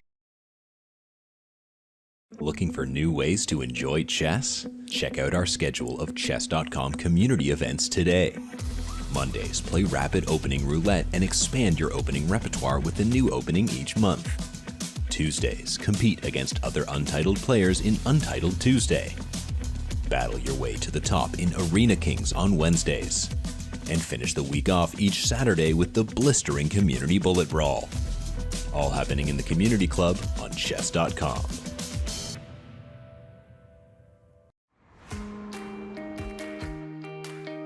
My name is Ella Papanek, and I'm a quantitative sports trader here at SIG. I started playing chess when I was 8 years old. My brother taught me, and I grew up very close to Union Square Park in Washington Square Park in New York City, and so I used to go and play with the people there in the parks. Chess players are very good decision makers.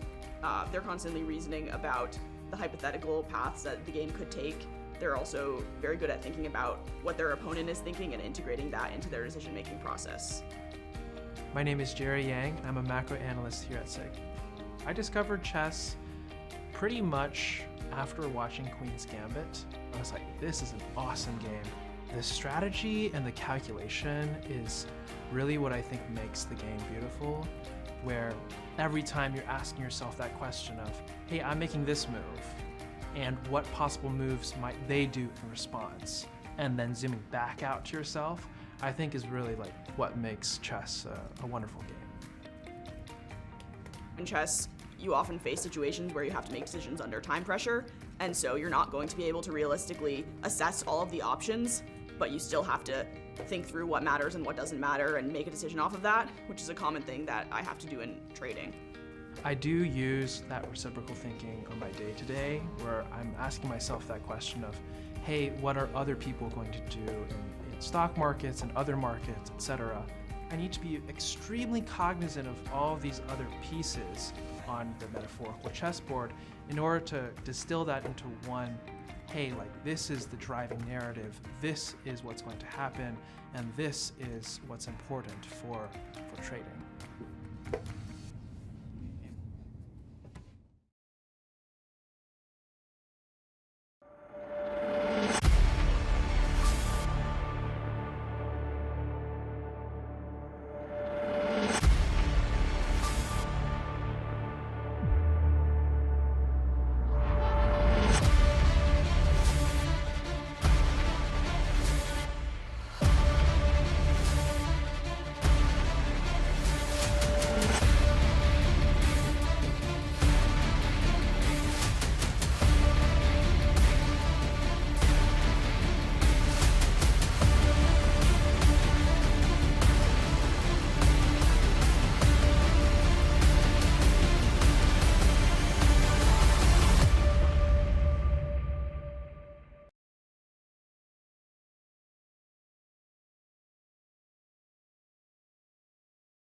Hello, welcome back to Fall 2024's Collegiate Chess League. I'm your host, Jules Gambit. This is my co-host, Grandmaster Benjamin Buck, and we have a really exciting match coming up for you to see who will go into the finals. Do you want to tell us a little bit about the match? Yeah, we have RGV, University of Texas at Rio Grande Valley, against Mizzou. So two also of the heavyweight favorites. It's going to be a close one, but I think Mizzou should be a slight favorite. We have a little bit of a Freudian slip there, but Mizzou could be the favorite, although RGV has been doing really, really well. Even though we haven't really been seeing them on stream, I think that it's going to be a really, really close one. I think so too, yeah. So we can take a little bit of a look at the season score percentages. The board one, Gazik has a 77.5% win rate. Antipov, the highest of the league, I believe, with 80.4%. Then we have Dudin with 53.1%, Tari with 68.8%, Rodriguez with 62.5%, and I think he was recently a grandmaster. And then we have Luca with 52.5%, Bars with 57.5%, and Isaac with 62.5%. So this will be a close one, but it does seem like Mizzou is bringing their A-team. This is definitely Mizzou's A team. They bring Antipov and Tari, also Luka and Ijik Can. They decided to bench Raja, who also is a strong grandmaster. But yeah, here we see both teams have 3 GMs on the first 3 boards, and then an IM on the bottom board. So very, very strong teams. And yeah, like you said, we have some of the top performance of the entire league in this match. Antipov performing at 80%, Gajik at 77%. Tari is playing. I think Tari just came off a overboard victory.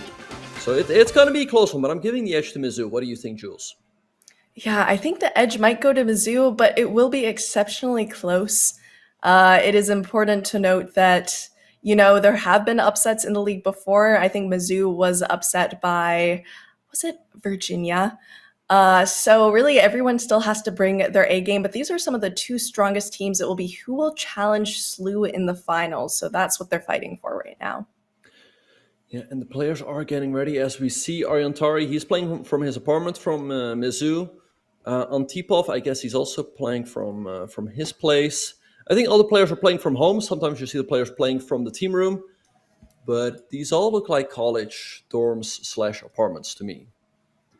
Yeah, I can definitely see the college dorm look. You can always tell because it's kind of that off-white color. I mean, I've had that for so long. But yeah, we don't have any really interesting backdrops just yet, although it looks like we have just like an empty bed in one of them. But I don't know, we saw a library with Yale, we've seen kitchens, we've seen all sorts of things here. Mm-hmm. Yeah, and we are off. Wow, look at this. Gajik responded with the, what is it?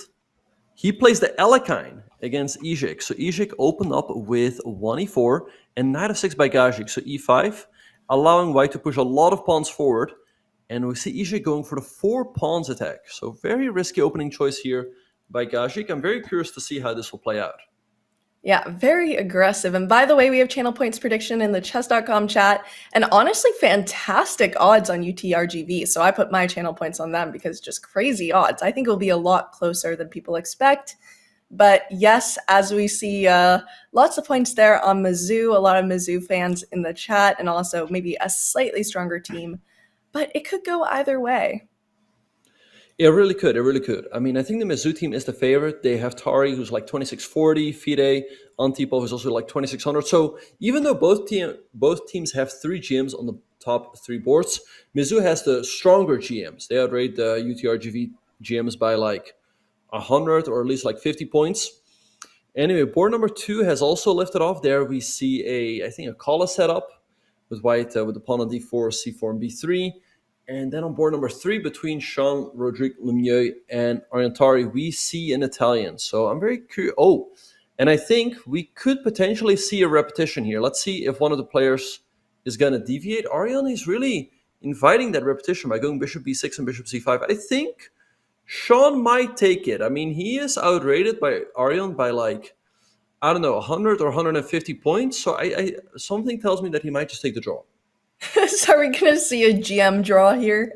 That's so funny. But it's important to note that UT Rio actually beat Mizzou in the regular season. I'm not sure if they had all the same players here, but that is what happened. It would be really funny, honestly, if we see a GM draw as one of the first games. We haven't really seen that yet. Well, Aryan deviates with the move bishop to a7, keeping the game alive. So let's see how this one is going to continue. And on board number 3, we see a Nimzo Indian between Akim Baris and Mikhail Antipov. Antipov playing the b6 system. I think that's a specialty of the Fabiano team. And as we know, Antipov is a second for Fabiano. So I'm sure he has some strong preparation here. Yeah, that is definitely could be the case. And just like a very sharp game we have here on our first board. A lot of very sharp games, actually. Like almost every position has a lot of life in it. Right. I like what Ijik is doing. He's going h4. He wants to blast open the king side with h5 coming next. I don't know. This looks quite scary for Gajik, is why he just has really easy play. Yeah, and that's why people don't always play the Alekhines opening. It can be really risky, and there's a big chance that you're letting in a huge attack. It's almost like a baiting opening, right? Like you're trying to bait your opponent into doing something stupid, being overly aggressive, but if you aren't careful, you could get mated. Yeah, I don't know why people like it so much. To me, it looks really risky what Black is doing.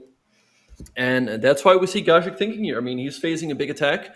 It's not like Black is really having a lot of fun here. So we'll see how that one will develop. I think Luka also potentially a little bit better with the white pieces against Gleb Durin. Luka has the bishop pair, also more space due to that pawn on e5. But perhaps Black has the slightly better pawn structure because white has isolated pawns on c4 and a2. And Black has a decent outpost on c5 for his knight. Yeah. So, I mean, it might be a strong start for Mizzou, but still anything could happen there. And Antipov looks like he has a pretty nice position there.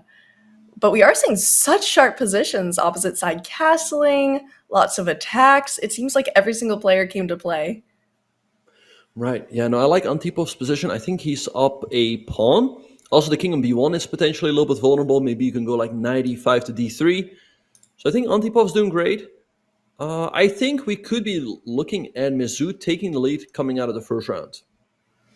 Yeah, we definitely could. And, you know, the team that starts with the momentum, I wonder if we actually looked at statistics with how many teams that lead out of round one and how much they win. But I think it happens a lot. It's not just about the score alone, but what momentum you get going into it.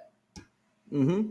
Yeah, and also I think generally like the stronger team probably takes the lead. So that's why it's often difficult for the weaker team to come back. But yeah, Gaji creating some counterplay, queen f5 played, good move, hitting the pawn on c5. Let's see how Izhik will deal with that. The idea is that b4 can be met with knight takes b4 as the pawn on a3 is pinned. So at least I like the fact that Gajik is creating some counterplay. Yeah, he's kind of trying to make it a little bit difficult there, but it's gonna be tough. I don't know. This position looks a lot like something you'd get with like a pretty bad Sicilian almost. Not exactly with the pawn structure, but with this opposite side castling, the pawns advancing. But I still don't really love it. Right, so I like Ishik's position. Let's go to that one, that game, as that game is definitely the most exciting. And I feel like really anything can happen. So queen a5 is the move that Viktor Gajik just played, putting pressure on that pawn on c5. And the computer is pointing out that Ishik should play the move rook to b1. Because look at this. If you go rook b1 and black take, let's put a few lines on the board. If you go rook b1 and black takes on c5, the idea is that now you have b4, forking the queen and the knight. Black can take on a3, creating a counter threat on the knight on c3. But now you go bishop to c1, and the queen on a3 is actually trapped. So black can still sacrifice the queen for a rook and 3 pawns, but it shouldn't be enough. So let's see if Ishik will find it. He's spending a lot of time, and he hasn't played it yet. So let's see what's going to happen. That is kind of a fun line.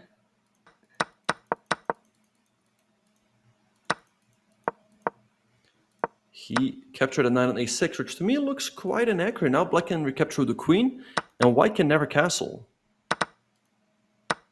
That's interesting. I mean, it was a little tempting to get that open file, but I like it better where they can't castle. I mean, that also seems like a pretty makes sense move because you can go f5 maybe and then try to trade off those bishops, create a lot of weaknesses. But apparently it wasn't that good. Right, and Gajik played a pretty interesting move. He played rook to e8, and I think his idea is that he wants to put the knight on f8. And there's a famous saying, it goes knight on f8, no mate. Because it defends h7, it defends g6. I think he could have a pretty solid setup here. Like the knight here, maybe like h5, bishop f5. Looks really hard to break through. So let's see, we see knight h3 by Ishik, but if black just plays knight f8, it looks really hard for white to do anything. Yeah, and I'm wondering if we're going to see an opposite side castle from Ishik, or if maybe the king's going to go to f2. I'm not sure, but you kind of want to connect those rooks. Mm-hmm. Yeah, I think it's very well possible that he is going to castle queenside. Queen c4 in the meantime by Gajik, hitting the pawn on c5. So he's not committed his knight to f8 yet, so he could maybe also take that pawn. Let's see, Ishik goes knight g5, hitting this. Now Gajik is going to have to make a decision. Is he going to go defensive with, let's say, knight f8, or just take on c5 and go for his own play, because the knight could jump into d3. Yeah, that's a little bit difficult with the calculation here. And we see the times are pretty even, but Gajik has a little bit more time, which he's probably going to use here to make this decision. It's a bit tough, but maybe it would be better to go defensive. What do you think? Because if you take, maybe you could go for a few trades, but you still have all those problems with that h7 pawn. Right, and now the time is evening up. Victor was up on time by like half a minute or so, but now time is getting very close. I don't know. Every pawn push that you make in front of your king is going to give white more attacking potential. So tough decision here, tough decision. But I think he's taking a little bit too long. Yes, but this is a critical moment. He definitely, yeah, I think he's definitely taking his time to decide. He has to be a little careful. Okay, he does my move, which apparently was not good, allowing queenside castling. And you're connecting your rook, so maybe you could even sacrifice a rook at some time and still have a mate. Yep, there's definitely a lot of attacking potential here for white. White maybe wants to follow up with, let's say, g4, followed by queen h3. So therefore, h5 makes sense. Stopping g4 and threatening bishop g4 at the same time. The computer is pointing out rook to d4. In case black takes on c5, there's rook d8, hitting the queen and the rook on e8. That would win the game. So queen a6 would be the only move. And then, yeah, I guess white has a good way to follow up. But let's see what Ishik is going to do. Rook d4 looks quite tempting. Yeah, it does look tempting, Benny. He is taking his time. And now we see, the time's evened a little bit, but they're both getting almost to 30 seconds. And this is such a sharp position. When you get in this kind of time pressure in an end game, it's bad. But in a sharp position, it could really go either way. Yeah, this can go either way. Ishik has to move here. But let's go back to the bird's eye view as all of the games are heating up. So rook d4 on the board. Ishik has great chance to win, but Luka is lost. He's losing his queen. That's the end of the game. Gleb is going to get the win there for UTRGV. The game between Sean and Arjan is looking... Okay, well, I was going to say even, but Arjan's actually up a pawn, so he has a chance to win. And Antipov is up an exchange for a pawn, so he has chances to win as well. So, oh, wait, Gaji got his queen trapped. Rook b4, the queen is trapped on b3. Oh, no! There goes the queen. Oh, wow. Okay. But I mean, he's still fighting on, which is kind of what you do in team matches. A lot of times people say, like, why don't you just resign? But when it's not just your game on the line, but also your teams, you kind of have to fight it out. Although this is not the position that you want, being down a queen. No. All right, so Ishik wins, but at the same time, Gleb wins his game. So it's 1-1. All right, let's see what's happening in the other games. Arjan is up a pawn in that rook endgame. Can he grind out a win? He goes king f7, sacrificing the h-pawn. Very interesting stuff over there. Antipov has the opportunity here to trade off the bishops, but maybe a king wants to go king b5 to a6. So I feel like anything can still happen on those bottom two boards. But Mizzou's pushing. Right, and correct me if I'm wrong, but sometimes I feel like in these endgames, this is where being the slightly higher rated GM might work in their favor. Right, so Arjan also has a big advantage on the clock. He has 2 minutes against 22 seconds. He's sacrificing the g-pawn. I guess king d7, you let white take here, but then you go king c7 and the rook can no longer go back. So some great technique here by Arjan. Yeah, exactly. This is his bread and butter, it seems. And honestly, you can look at the eval all you want, but for most players, this might be a draw. It really does take good technique to be able to convert these kinds of positions. King c7, great move taking away the b6 square, now just king up. So notice how he keeps his king on the c file. So it's difficult for Sean to get his rook behind. So that's why he goes rook here. Rook d7, nice move by Arjan. He wants to get his own rook behind the passed pawn. Okay, rook c7, I think now. Yeah. You're going to have to play like rook f8. Or, okay, rook b7, king up. This looks like a win. Push. And I think what Arjan is going to do is he's going to put his rook on g3, completely paralyzing white from creating any counterplay on the king side. Oh, that would be very interesting. You bring the king over and then the rook is lost. I mean, you just have plenty of time here. Now all of a sudden the position looks a lot easier because he's just created all this good counterplay. But this is kind of interesting.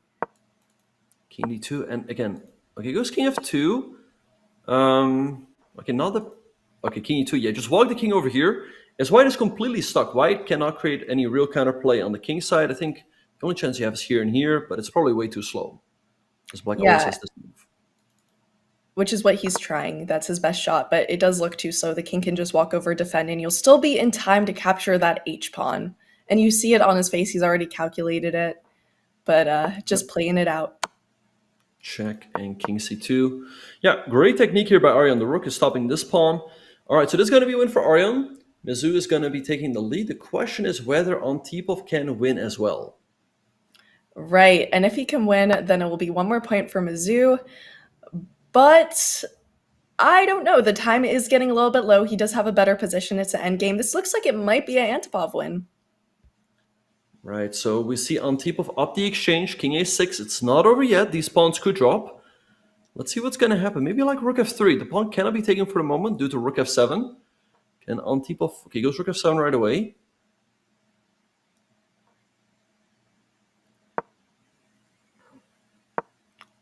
And you're up in exchange, but it's a little complicated. This bishop's actually doing a lot of work defensively, but yeah, you don't want to get your own king trapped. Right. Okay, so a5 by a king. He's trying to create some counterplay. b5 by Antipov. This pawn on b4 could be lost if Antipov can win that one. I don't see black holding, but bishop d2, only move, I think, to hold on.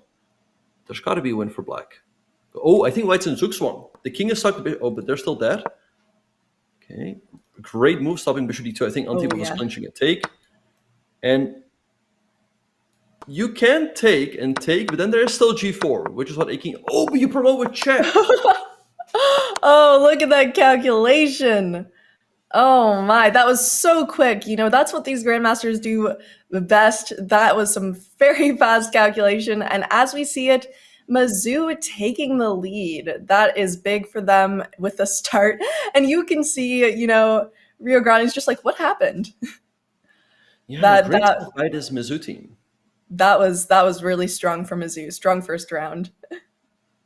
Yep. All right. So Mizzou takes the lead. So it is Antipov winning, Tari winning, Izhik winning, and Luka was the only player that lost. But overall, yeah, a very, very strong team. I mean, I've said it before at the beginning of the season.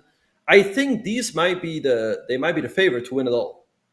They definitely could be. It's 1-3. And you know what? We haven't even seen Mizzou with their strongest team a lot in the season, so it was hard to know how they would actually perform. This will be a great litmus test for them, especially how they'll do against SLU in the finals if they manage to go through. Yep.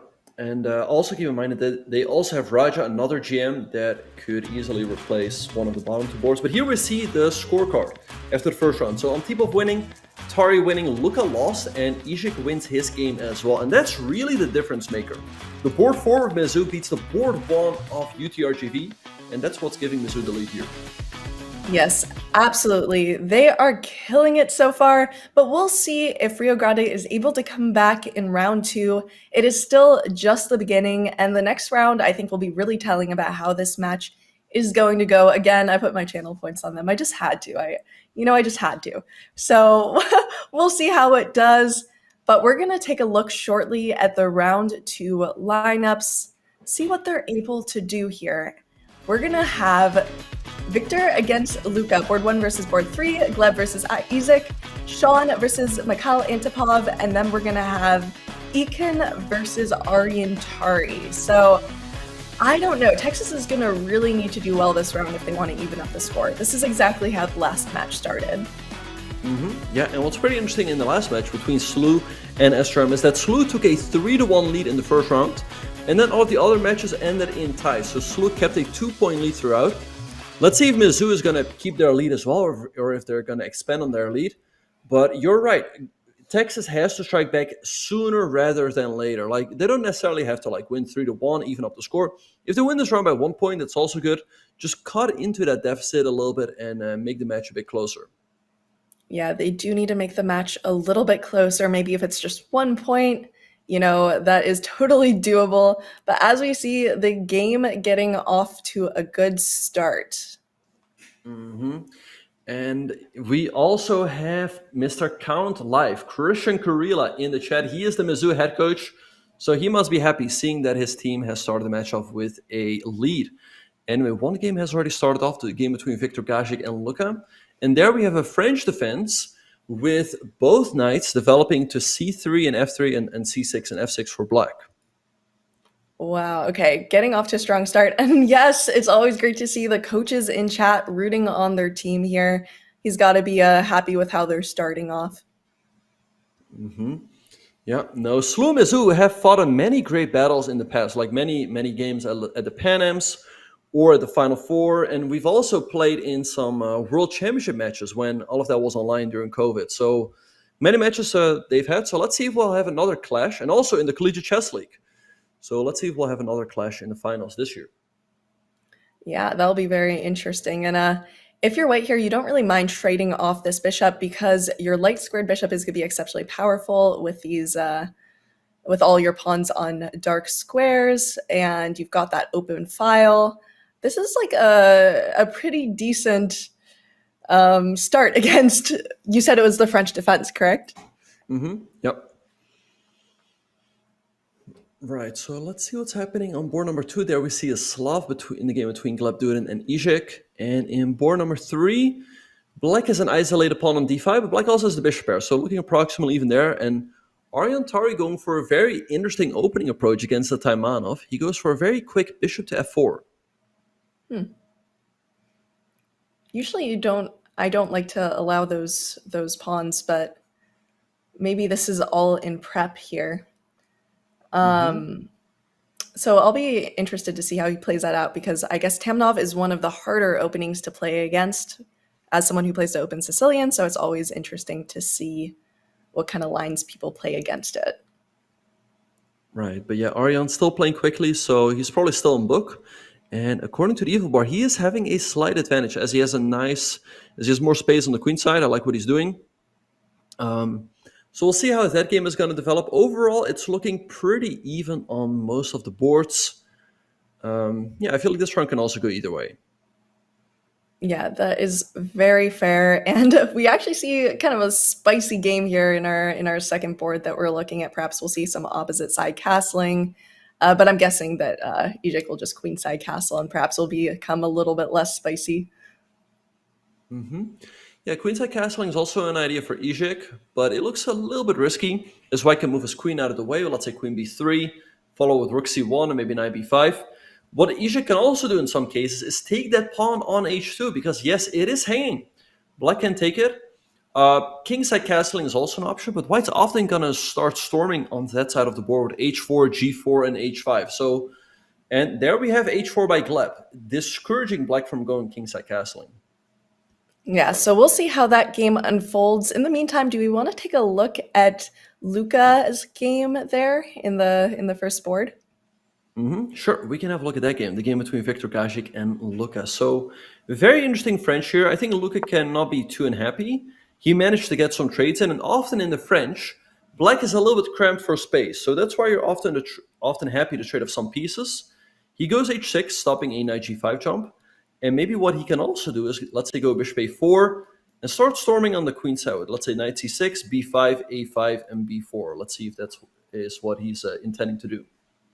So if you're white here, how do you take advantage of this kind of closed up position on time? Good question. Yeah, I assume that White also wants to go for a pawn break. So maybe move the knight, the queen out of the way, and then maybe f4 or 5. But it looks a little difficult. He goes h4. Perhaps stopping g5, but I'm a little puzzled, and I think Luka should just stick with his own plan. Bishop b4, knight back, b5, a5. Feels like Black has the easier plan here.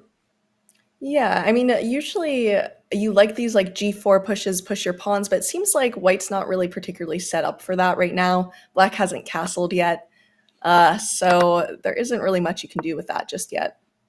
Queen a3, also a good move, hitting the pawn on c3, which is awkward to defend. You're going to have to bring your queen back, let's say queen e2 or queen e3. Black cannot take the pawn on a2 in that case, as after rook a1, queen b2, and rook b1, your queen gets trapped. One thing that Luka could also do is go queenside castling, as often the king is actually safer over there. If you go kingside castling, well, that's where White has more space. Maybe he can go for some pawn pushes. But on the queen side, the king is often completely safe. And that's the move we see. Queen d2, making sure they cannot take the a2 pawn because oops, Botez gambit. However, okay, we get a queenside castle, which seems fairly safe now, and you can do your own pawn storm. Maybe now that pawn on h4 does not look so good because you can open it up a little bit.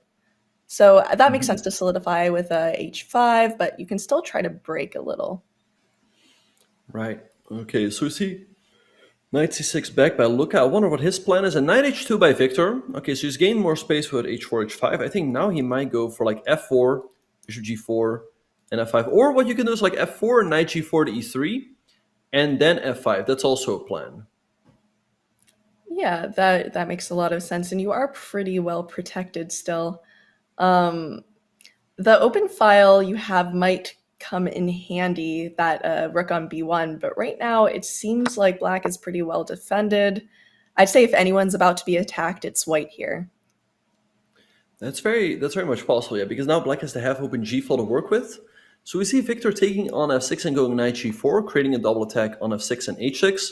But taking on h6 doesn't look like a good idea here, because I think black will play f5 to cut off the escape route for the white knight, and then after that you try to trap the knight with queen f6 or queen g7. So therefore Victor doesn't grab the pawn and goes rook e1 instead. Right, and it still looks like perhaps a rook will come into the file. Okay, making you make a decision there. You don't want to ruin your pawn structure perhaps by going knight e5, but where exactly do you put your knight? It can't be useful pretty much anywhere. I mean, knight e5 definitely makes sense. You could also jump back to e3, but then black perhaps has more of a free hand on the queen side, so maybe knight e5 has to be chosen. I mean, black can take, but that's not the end of the world for white. He goes knight e3 instead, which the computer doesn't quite agree with. Maybe it allows a push of f5 eventually. The rook's going to come into this open file. It does look like there's a lot of options here. But as we see, Luca is getting a little bit lower on time. He is down by about 40 seconds. Right, so I like Luca's chances. He goes f4 right away. We'll see how this game plays out. But let's go back to the bird's eye view, as there's a lot of developments in the other games. I think Arjan Tari is winning. Look at that. He goes bishop g4. He's up a pawn. Okay, wait. So queen takes d5. There's rook e1. That's the... Oh, wait, but look at this. Queen takes d5, rook e1, rook takes e1, queen takes d5, bishop f3. And Arjan is winning, and he goes into that line, as he will have two rooks and a pawn for the queen. Let's take a closer look at Arjan's game. I think that's kind of interesting. It will be a good display of technique there. Also, I know personally these rooks versus queens, you have to play it a little bit differently. So we'll see how he does it. He is a pro in these kinds of situations. Yeah, Arjan's just winning here. He goes b6, pushing the pawn up the board. And now he could even go rook e7, because look at this. And yeah, if you take, there's b7 and b8. So great game by Arjan. I think he's just clinching this. Look at that. He's absolutely killing it. I mean, when we saw him last time, he had a little bit of a rough start, but now it looks like he's in complete control. He's winning and winning quickly. Definitely could be a reason that Mizzou makes it into the finals, if they do. Yeah. b7, there's nothing here for black, because after queen e4, you just queen, and the rook on b1 is protected. So Arjan wins, taking a second game and pushing Mizzou even further ahead. I mean, he is doing what he's supposed to do. He's one of the big guns on the Mizzou team, and he's delivering. Yeah, Arjan Tari is taking them far. I'll try to find something better than that. There's got to be puns. I know there has to be. But as we take a look at bird's eye view, I don't know, are any of these games particularly heated, do you think? I think the Antipov game is very interesting, Sean versus Antipov. I think all of them are interesting and can go either way. So I felt like earlier Luca had the advantage against Gajic, but I think pushing that f-pawn up too far only created weaknesses for himself. So now Gajic is a little bit better. The game between Dudin and Ijik is looking approximately even as well. But overall, I like Ijik's chances. He's up a pawn, so it's up to Gleb to prove the compensation. And I don't like Antipov's position. I mean, black has that isolated pawn on d5, but Antipov's kingside structure is shattered, as he has double pawns on f4 and f2, and the h3 pawn is isolated. Yeah, that is very true. And I mean, Texas needs to win back a few points if they want to go into round 3 feeling good. If Missouri is able to advance on their lead or even keep the lead they have now, it's going to be pretty tough for Rio to come back. Yeah, but they definitely have their chances. I mean, Gajic is better. Let's see, Gleb Dudin getting dangerously low on time. He's down to 27 seconds, while Ijik still has 1 minute and 40 seconds on his clock. Oh, but after pawn takes, maybe he has knight takes e4. Right, so maybe, okay, I think Ijik has to take with the pawn. If you take the knight, you hang your bishop on h4. So take it to pawn, knight takes e4, and that's probably still approximately even. It seems like we have a few Tari fans in chat, so we do have people rooting them on here. Mizzou is off to a great start. Yeah, Sean's position looks fantastic. But okay, Mizzou is the spring CCL champions of 2021, 2024 Pan American champions, 2024 national champions. We'll see if they're able to put a 2024 CCL champion on this list as well.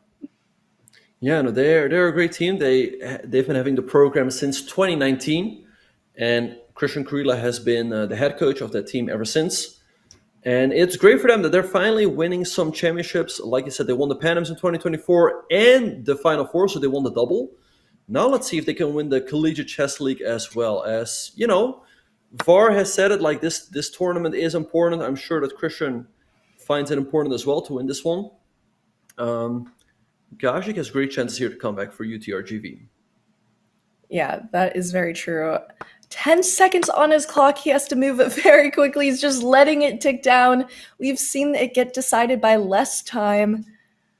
Ooh, that could get a little scary. Yep, for sure. I mean, F3 creating massive threats on the king side. I think you're going to have to go rook G6. In case of G3, I think there's queen H3, queen of 1, and then you sack the rook with, I think, a perpetual. So rook G6, take. And now let's see, queen of 1 defends this, but it's a bit passive. Maybe black just takes. Yeah, all those pawns are hanging. Those double pawns will be a liability in this kind of endgame. Queens should stay on the board. Okay, look, I'm misplaying this a little bit. He should take on C2. Okay, that's fine as well. Just take. It's going to take on D5. Probably a draw here, as white should have. Oh, wait, if you take on D5, you hang F2. With check. Wow. Okay. Yeah. But he has 2 seconds. He has to move. Oh my gosh, does he see his time? A3, king B5, maybe just run up the king. Yeah, and there Luka goes. Luka definitely has the easier moves here. I think he's going to win. Especially with this time. Look at it, but with both players down on time, he needs to move. I hope they can see their clock because this could get scary. It is scary for sure. Okay, now they have a little bit more time. I mean, sometimes you get down to 1 second and you're like, oh my, I didn't realize I had that little time. And then you start speeding up a little bit. But Luka has, just take on D4. And the king should have a pretty nice shelter. Just move the king up. And for y'all in the back, you do not want a queen trade here if you are white because those 2 passed pawns could be a little rough, but you also have to calculate if that F pawn can get to the center. It's just easier with this time to keep your queen on the board, create complications, check and try to take that extra pawn. But you have to be so careful of your time. Right, king E3 perhaps, looks like a good, okay, goes to C1, a good move. There's still a check over here, which I think you have to go for, but then black can block with queen B2. So I think Luka's got this, just C3. C3, push the pawn. Okay, that's fine as well. C3, or check, yeah, C3, yeah.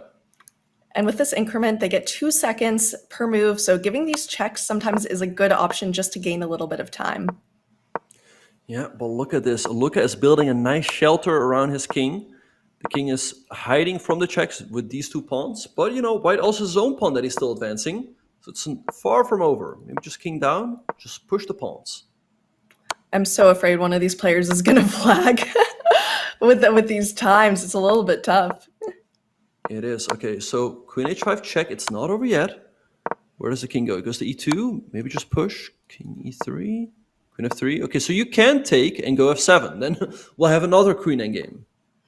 Which he might end up going for, but he's calculating. Can't calculate too much with only 4 seconds. Offering that queen trade. Okay. King d1 perhaps. Wait, okay, move the We're king. Okay. Yeah, there's no more checks. And he's threatening to promote. Let's see, you can. Okay, he goes there. What now? There has to be a win for Luka. Queen e3 perhaps. But then f7, it's far from over this game. Oh, queen g5 and c1. That's GG's. And you're gonna be able to promote now. And we see it, 2 queens against 1. You are going to run out of checks because one of those queens is going to be able to interpose, and then you are very happy. Yep. Like you said, there's no way that this is a perpetual because you have 2 queens to block with. And there goes 1 queen. There's the f1, but the black king is way too close for this to be a draw. If the king would be on a1, then white is drawing, but the king is on g5. So the king is coming in very quickly to help, and it's actually going to help black checkmate the white king. King g6, for example. Yeah, and you can promote, but then you get mated on h7, which is why we see the resignation there. And that is another point there for Mizzou. Yeah, so Mizzou wins this round 2.5, 1.5, because Luka wins, Arjan wins, Antipov loses, and we see a draw in the game between Glebdurin and Ijek. So Mizzou expands their lead to 3 points. Yeah, Mizzou absolutely dominating here. This is such a great position for them to be going into round 3. They've been playing great. I think Rio Grande is going to need to have a little bit of a pep talk going into this round 3 and see if they can get back some of their points. Yeah, let's see if they can do it, but it's looking tough. I mean, this Mizzou team is looking very convincing. Arjan Tari, they're the big dog on 2 out of 2. Antipov on 1 out of 2. But really one problem for UTRGV is that their top board, Viktor Gajic, is 0 out of 2. Ikim Barish Ozhiner also 0 out of 2. Gleb doing well with 1.5, but yeah, they're struggling on the bottom and on the top board. That is not the position you want to be in, and that's kind of what we saw last time as well. Do you have a game that you want to show us? Absolutely. The game we should certainly look at is the game between Arjan Tari and Ekin Baris Ozenier. Okay, so Arjan started the game off with the move e4, and we saw a Sicilian from Black, and Black played a time and a variation, but Arjan played very quickly. He was still in book with his move bishop f4. He traded on c6 and c4. e5, so now we see an interesting imbalance. White is a little bit better here as he expands on the queen side, bishop e6. And Arjan just keeps pushing pawns on the queen side. So white here has a nice majority on the queen side. Black's majority in center doesn't count for as much. Bishop g5. And around here, Arjan also was able to win a pawn. He just captured a pawn on e5. Alright, so Black played rook d7, but this allowed bishop g4, hitting the rook on d7, and Black's in big trouble. If you move the rook back, you invite rook c7, which leads to all sorts of trouble. So he played rook e7, hanging the bishop on d5, but Ekin had an idea. If you take the bishop, he was banking on rook e1 check. Checking the white king, you have to take the rook, but now you leave your queen hanging, but Arjan calculated one move further. He played bishop f3, attacking the queen, and the rook into the corner. So rook, queen here, take. Black has a queen against the rooks, but white also is able to create a pass turn. That's what Arjan did with a5, rook b1, rook behind the passed pawn. He pushed the pawn, takes, and now rook e7, sacrificing the other rook because if Black takes, now b7, and this pawn is simply unstoppable. So great game by Arjan Tari as he pushes Mizzou ahead. Yes, thank you so much for the game review, Ben. Will this match end after round 3? Let's find out right after this break. Decoration looks like an indie wedding. I know it's from the tweet of the playing collection. So I made put a picture. Actually, it was a very good tweet, but I think it was a very underrated tweet of mine. But okay, fine. And they said the decoration looks like an indie wedding. Okay, it's a sensitive topic here, so let's just move on. Anish is leaking chats, be aware of him. I think you have to be aware. No, this like they're trying things to... you have told me on chat. No, I've been a good boy ever since, you know. I know now that like everything can leak at any moment, so I'm just being always being very good. But I think this is like one of those when, you know, they're trying to send the message, like blink twice kind of thing, that somebody's trying to rescue you, and they're sending you this message through this setting, like be aware of him. I'm sorry to be the one to tell you, but you don't look very good in this highly anticipated selfie. Just like my brother, not really funny jokes, but take your like joking, they are a little funny. Just kidding, by the way, not joking. Ah, just kidding. Just kidding. Oh, my whole life I thought JK means joking. Oh, snap. I have to rethink now all these, my entire like life, all the conversations I had online when people say JK. Because just kidding has a better vibe than I thought it's joking. like joking. Why did I think it was joking? Just kidding. I think next segment should be you knowing the Gen Z terms. True. You have 3 kids who are Gen Z. Yeah. So. Well, LOL. That's millennial. ROFL. No, that's in 90s. Okay, I'm boomer. Fine. You got raised though. Is that a modern thing or not? Yeah, but it's not contextual. It's not true. Yeah, that's the problem. Bro tweets so much, it's hard to find mean tweets from the past. Chess.com. Okay, that's funny. Okay, that's funny. Well done. Well done, you. Yeah, it seemed like all the mean tweets from No, yesterday. it was. At some point I realized the lazy guys, you're just scrolling my yesterday's feed. Yes, exactly. It was all from yesterday. Exactly, it could have been like... True. No, you have to keep scrolling. Okay, no, good stuff. Yeah, I didn't have much time to prepare for this, huh?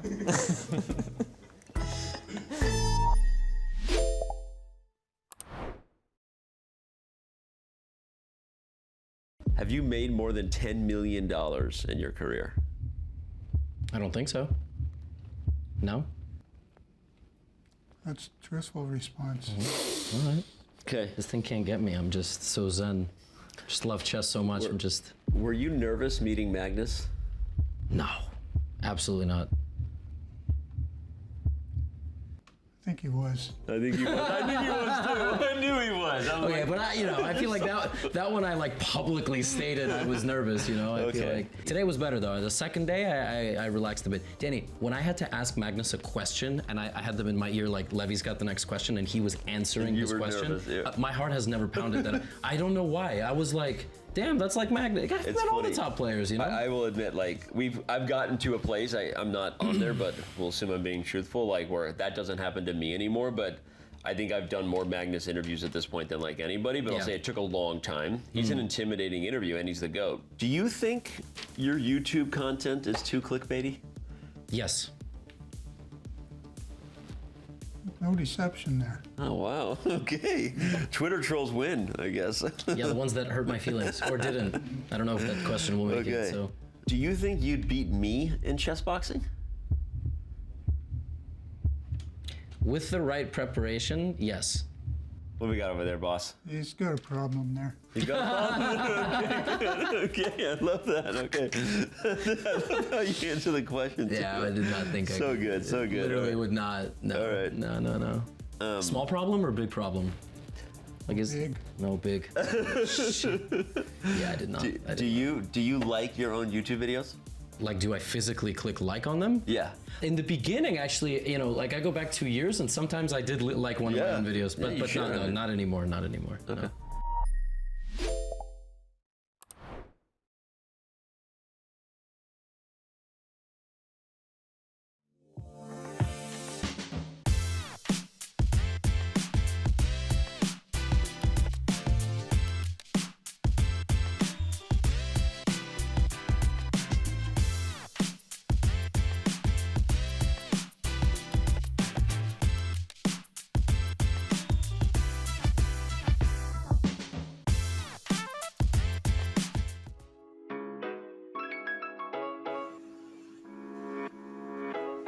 Welcome back to Fall 2024 CCL. I'm your host, Jules Gambit. This is our co-host, Grandmaster Benjamin Bach. We're seeing a really exciting match so far. It's Rio versus Mizzou, and Mizzou is leading by a lot. Do you think Rio can catch up?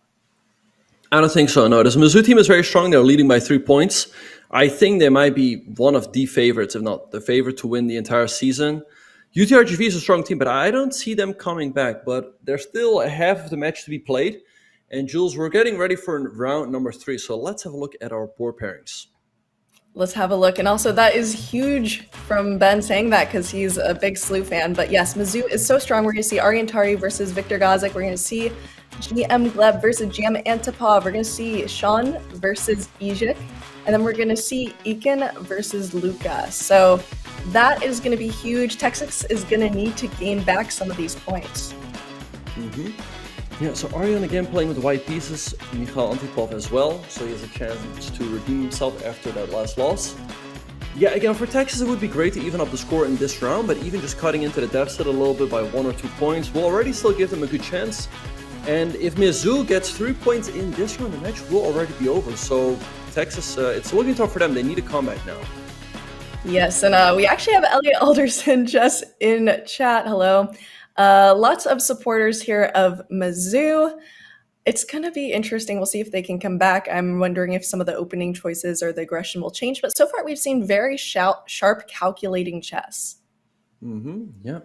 Yeah, big shout out to Shelef. I mean, he did a great job clinching the match for the St. Louis team. I mean, scoring 50% against that strong SRM team is a good performance. And good luck to them tomorrow. We'll find out right here who is going to be their opponent. But right now, it's looking like it's most likely going to be Mizzou. And look at this. Viktor Gajic again plays the Alekhine opening against Arjan Tari. Quite a risky approach. Yeah, this might be his pet opening, his favorite. I've definitely had those before.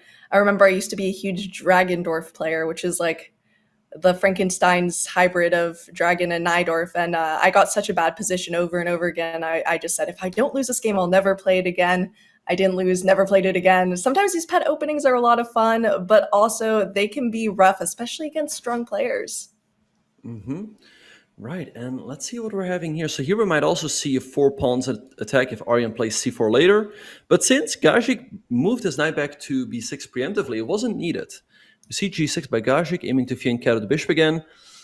Again, very, very provocative approach by Gajic. So we'll see how Arjan Tari, a strong grandmaster, will combat the Alekhine. Yeah, we will see that. And I think it's going to be quite interesting to see what he does if he goes for an aggressive line. I'm not 100% familiar with his chess, but from what I have seen, he seems to be more of a solid player, preferring the technique to the aggressive lines. So maybe this is why the Alekhine was played against him. Wow, and talking about interesting opening approaches, we see 1a3 by Jean-Rodrigue Lemieux against Izek. So we'll see how that game is going to develop. Also, we see a very interesting Najdorf in the game between Mikhail Antipov and Gleb Durin.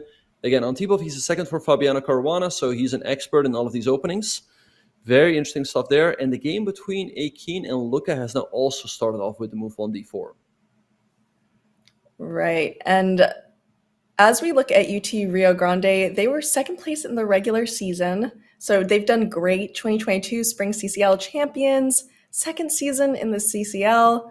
They're very strong, but as we've seen, like, I don't know, Mizzou with their A team is very difficult to beat. Yeah, and I think Mizzou is the favorite in this match, and that's what they're showing. But yeah, UTRGV, University of Texas Rio Grande Valley, also one of the chess powerhouses in collegiate chess. They have Machea, the head coach, he's been leading the program there for a while. And yeah, so that's why they're one of the top teams. Yeah, they definitely are very, very strong. Alrighty, so looking at this game, if you're white, what are your plans here to break through? I think what Arjan might try to do, well, first of all, he could go c4 to push that knight back, but he could also go queen e1 to h4, followed by a knight at g5 and attack on the king side. G4 also an option. So plenty of options to choose from. And Arjan goes queen e2, also a good move.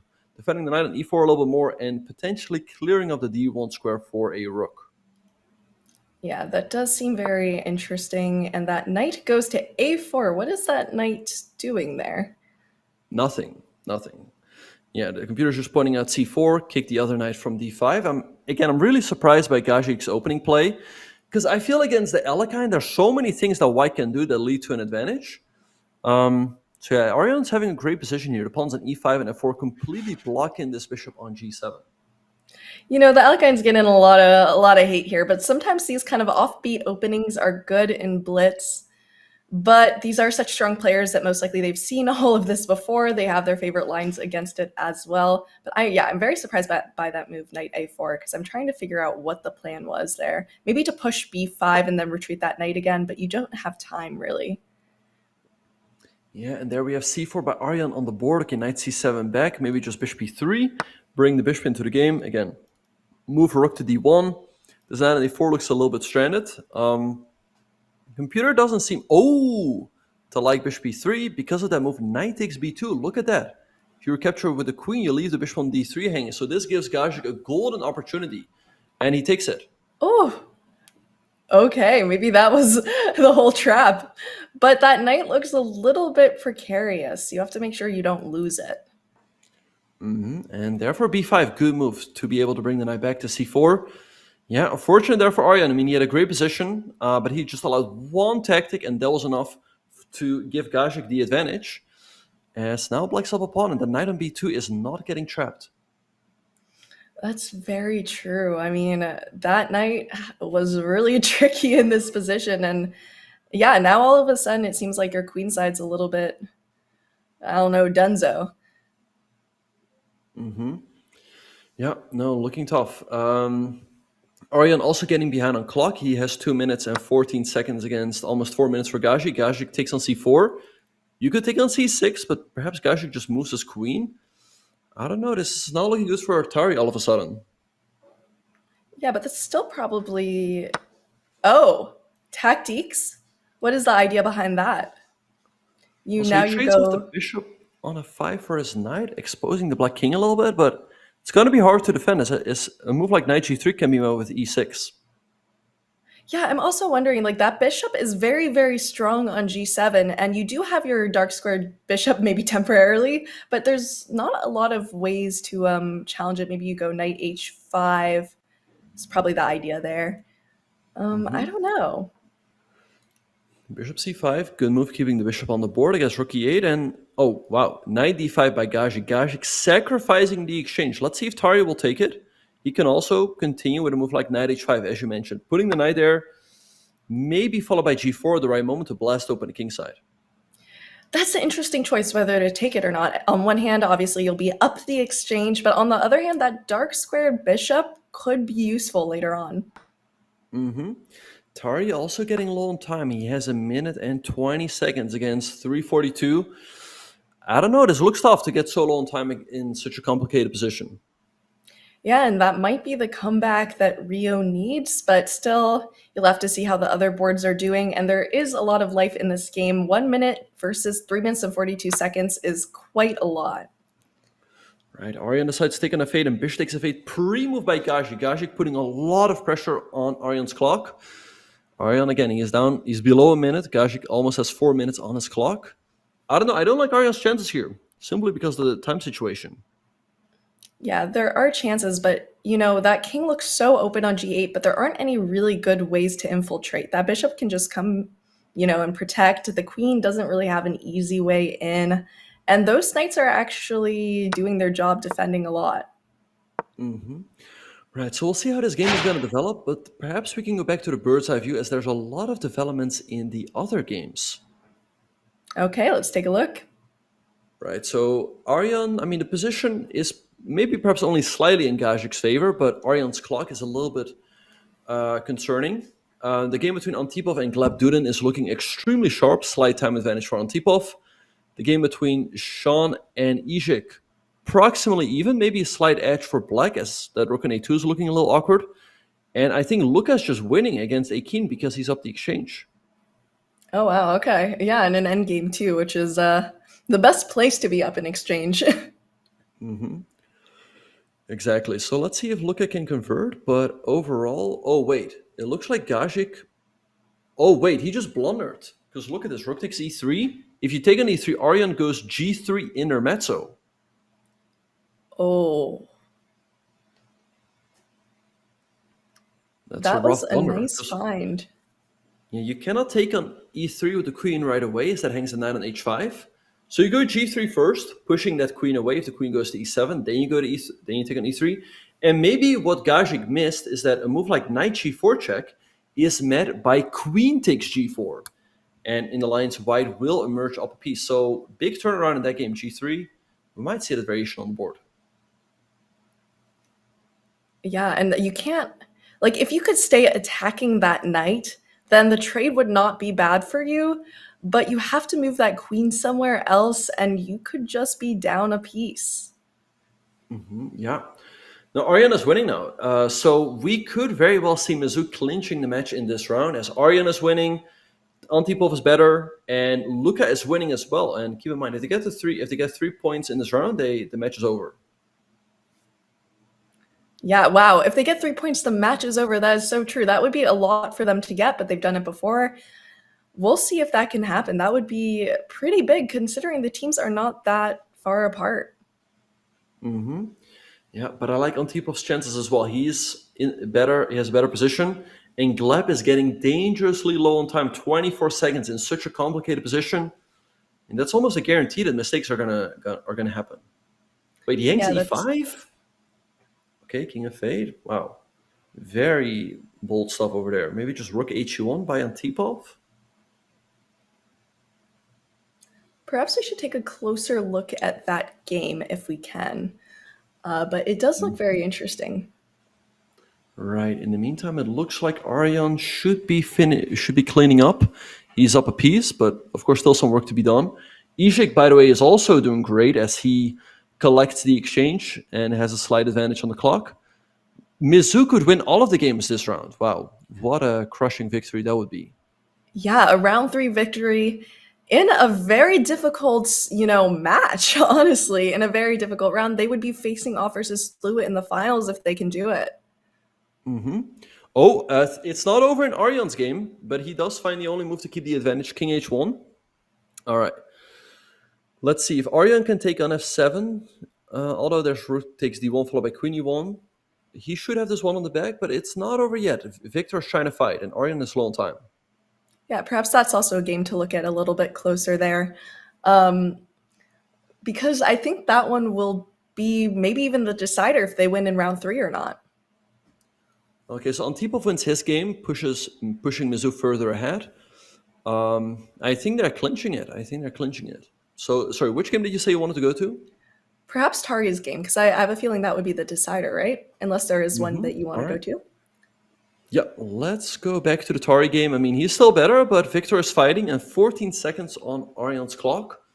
The computer is pointing out that Black should play the move a6, just keeping the queen side intact, and it's arguing that this is not a threat, but he goes king g7 instead. Oh, I really do love these kinds of situations where one player is a little bit better, but they're low on time, because you always get the most interesting chess.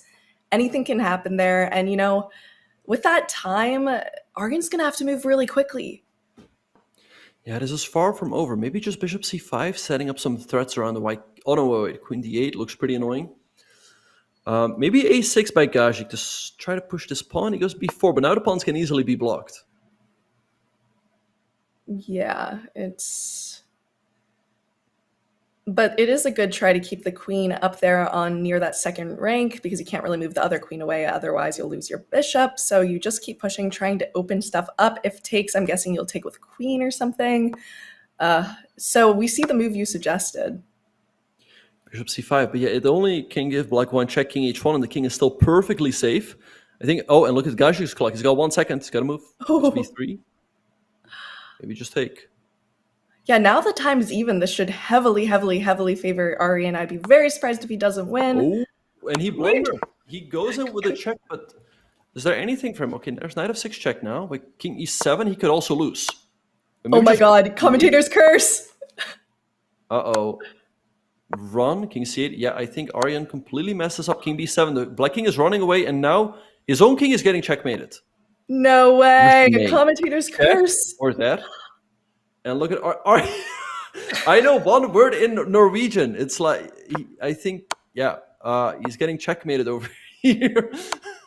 Aryan was not happy. Oh no. That is so rough. And then it's over. That was the biggest commentator's curse of all time. I'm sorry, Aryan. But we see it. Victor won that game. That was a huge comeback. Right, Aryan not happy there as he throws that game away. But fortunately for him, his team is doing great as Ishik wins his game. If Luka wins with the black pieces, that would clinch the match for Mizzou with 1 round to spare. Yeah, and we could see it. That's the final game that will be going on here. And if he wins, as you said, yeah, Mizzou would be going forward. If it's anything less than a win, they'll be going into round 4.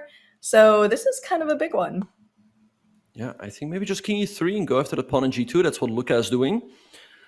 As Mizzou is having a 7.5 to 3.5 point lead. So as we said, a victory here would clinch the match.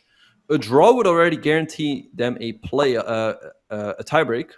But I think Luka's got this in the back. Yeah, this is definitely his game to win, his match to win here, which is also a fun position to be in because you could be the person who sends your team through to the finals. Yeah, and he's slowly but surely advancing up the board. Just f4, push, and eventually you should be able to pick up the pawn on g2. Already I find it hard to suggest the move here for Akin. Yeah, I'm wondering if you could even just like...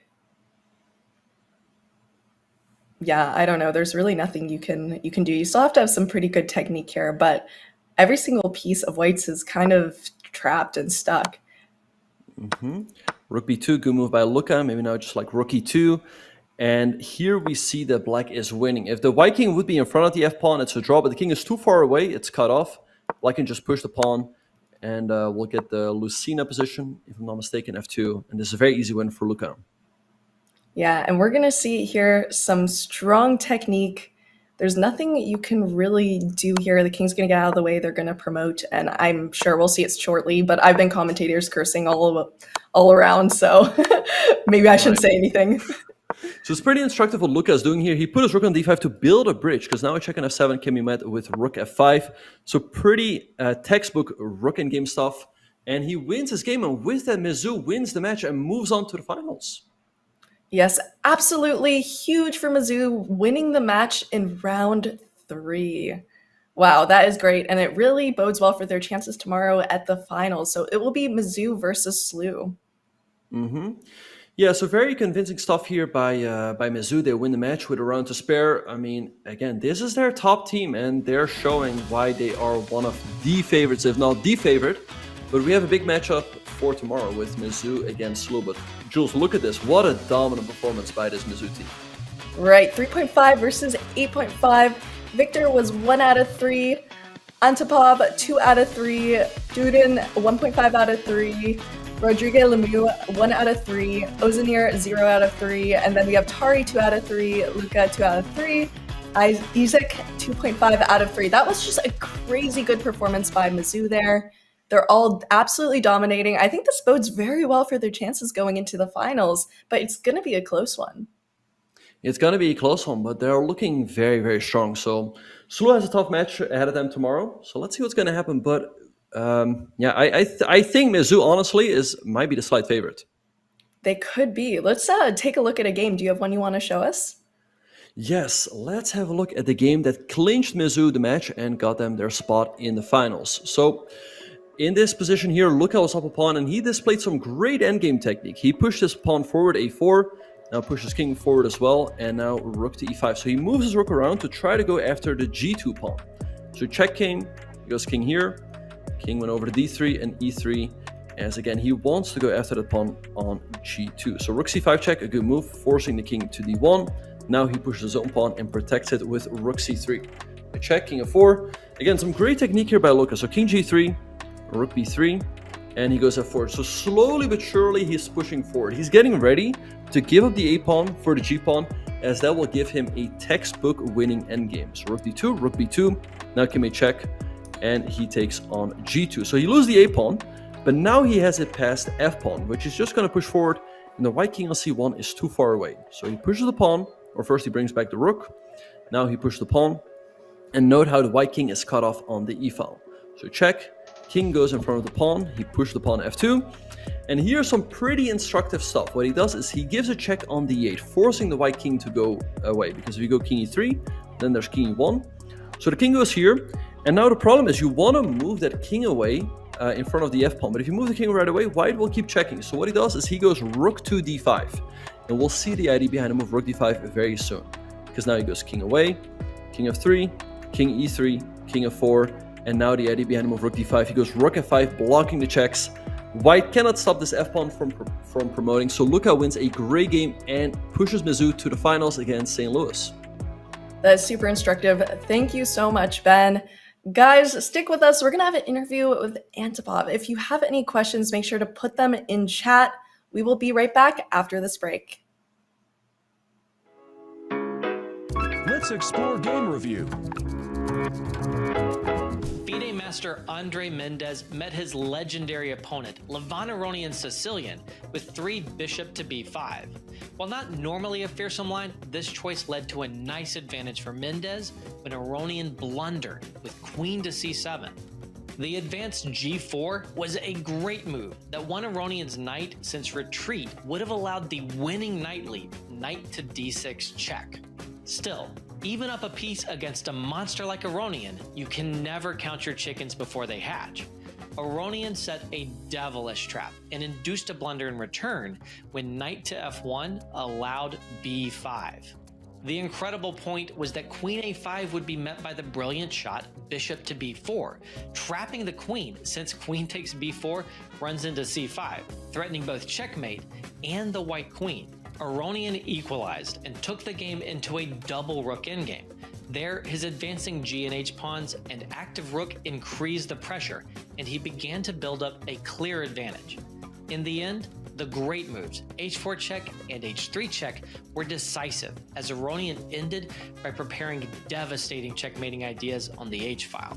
This game is a great example of why you should never give up. Resources lurk in every position. Run game review on your own games to see what you might be missing.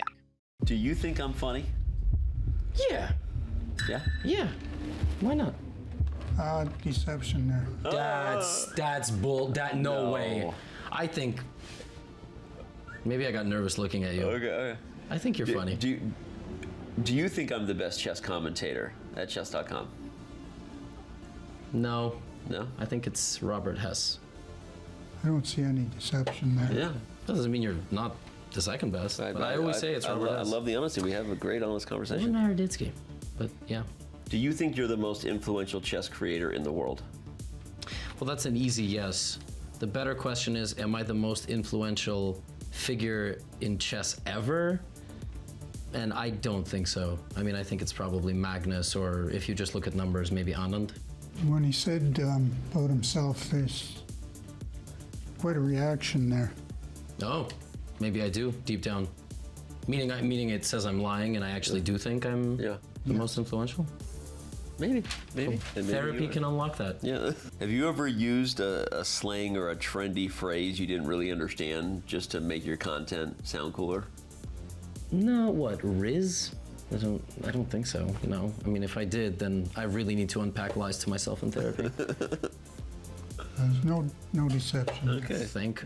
The answer to me would have been yes, I have. I haven't. Well, you're a dad also. I'm a dad. I gotta it's stay hard. hip. I got a few more years and then I'm cooked. Yep. There you go, slang right there, cooked. Have you ever used your chess skills to flirt with anyone? Maybe my wife. I don't know. I've not to my memory, but this thing is about to tell me I did. So He did, didn't he? He did. Come on. Oh yeah. I love it. Okay. I used to hide that I was a chess player. So who knows? Yeah, I'm gonna just say it was.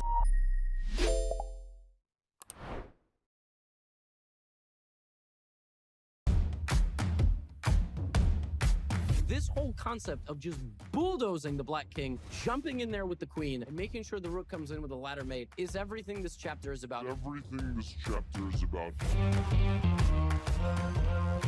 The point is, I don't want you to get a move that's not in the course and go, I don't know what to do. I don't know what to do. 92% of games get to this position. From this position, White is winning about 60-70% of the time. And I think if you learn these lines, that very easily could be 75% or 80% for you.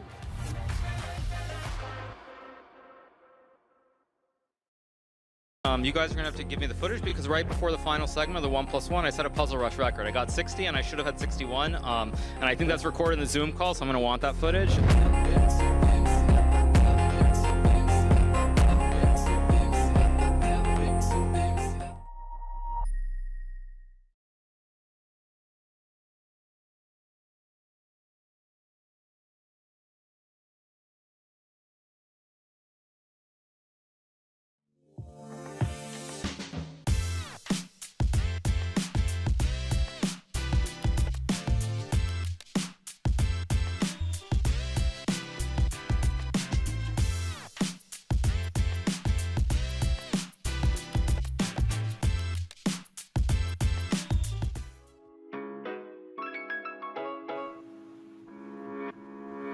Hello everyone, welcome back. Fall 2024 CCL. We are here with a special guest. We have Antipov here, who had just played an amazing match in a great season. We're so happy to have you here. I'm wondering, so SLU versus Mizzou, that is a huge rivalry we've seen before. How do you feel about your chances going into tomorrow? I think overall we have a really good season this time. So, to be honest, CCL is such kind of tournament that usually favors Seoul.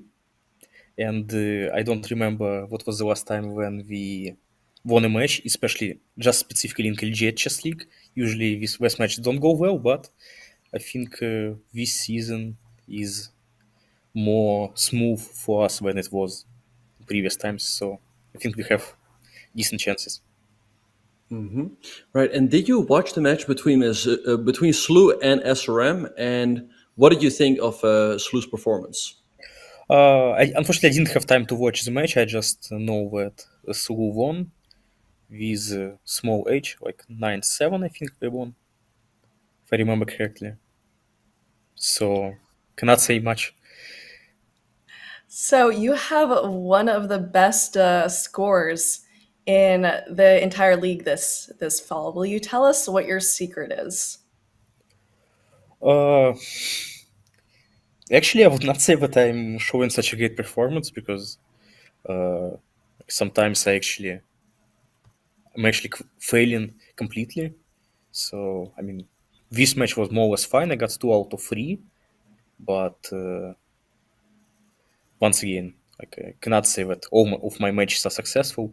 Maybe I'm a little bit more consistent than others, and I score more in like first matches, especially against weaker teams. So maybe that's why my result is slightly higher. But I cannot say that I'm doing something special. Mm-hmm. And Mikhail, if I'm not mistaken, you are a second for Fabiano Caruana. Can you maybe tell the viewers a little bit about how you feel like that's affecting your own play? Do you feel like you're benefiting a lot from that? Or do you feel like sometimes it's also a little bit difficult that you know a variation or a novelty, but maybe you're not allowed to play it? I think this problem when like I cannot play variation or novelty is more applied to classical chess, and it was mostly applicable to one specific tournament I played in St. Louis. It was Spring Chess Classic.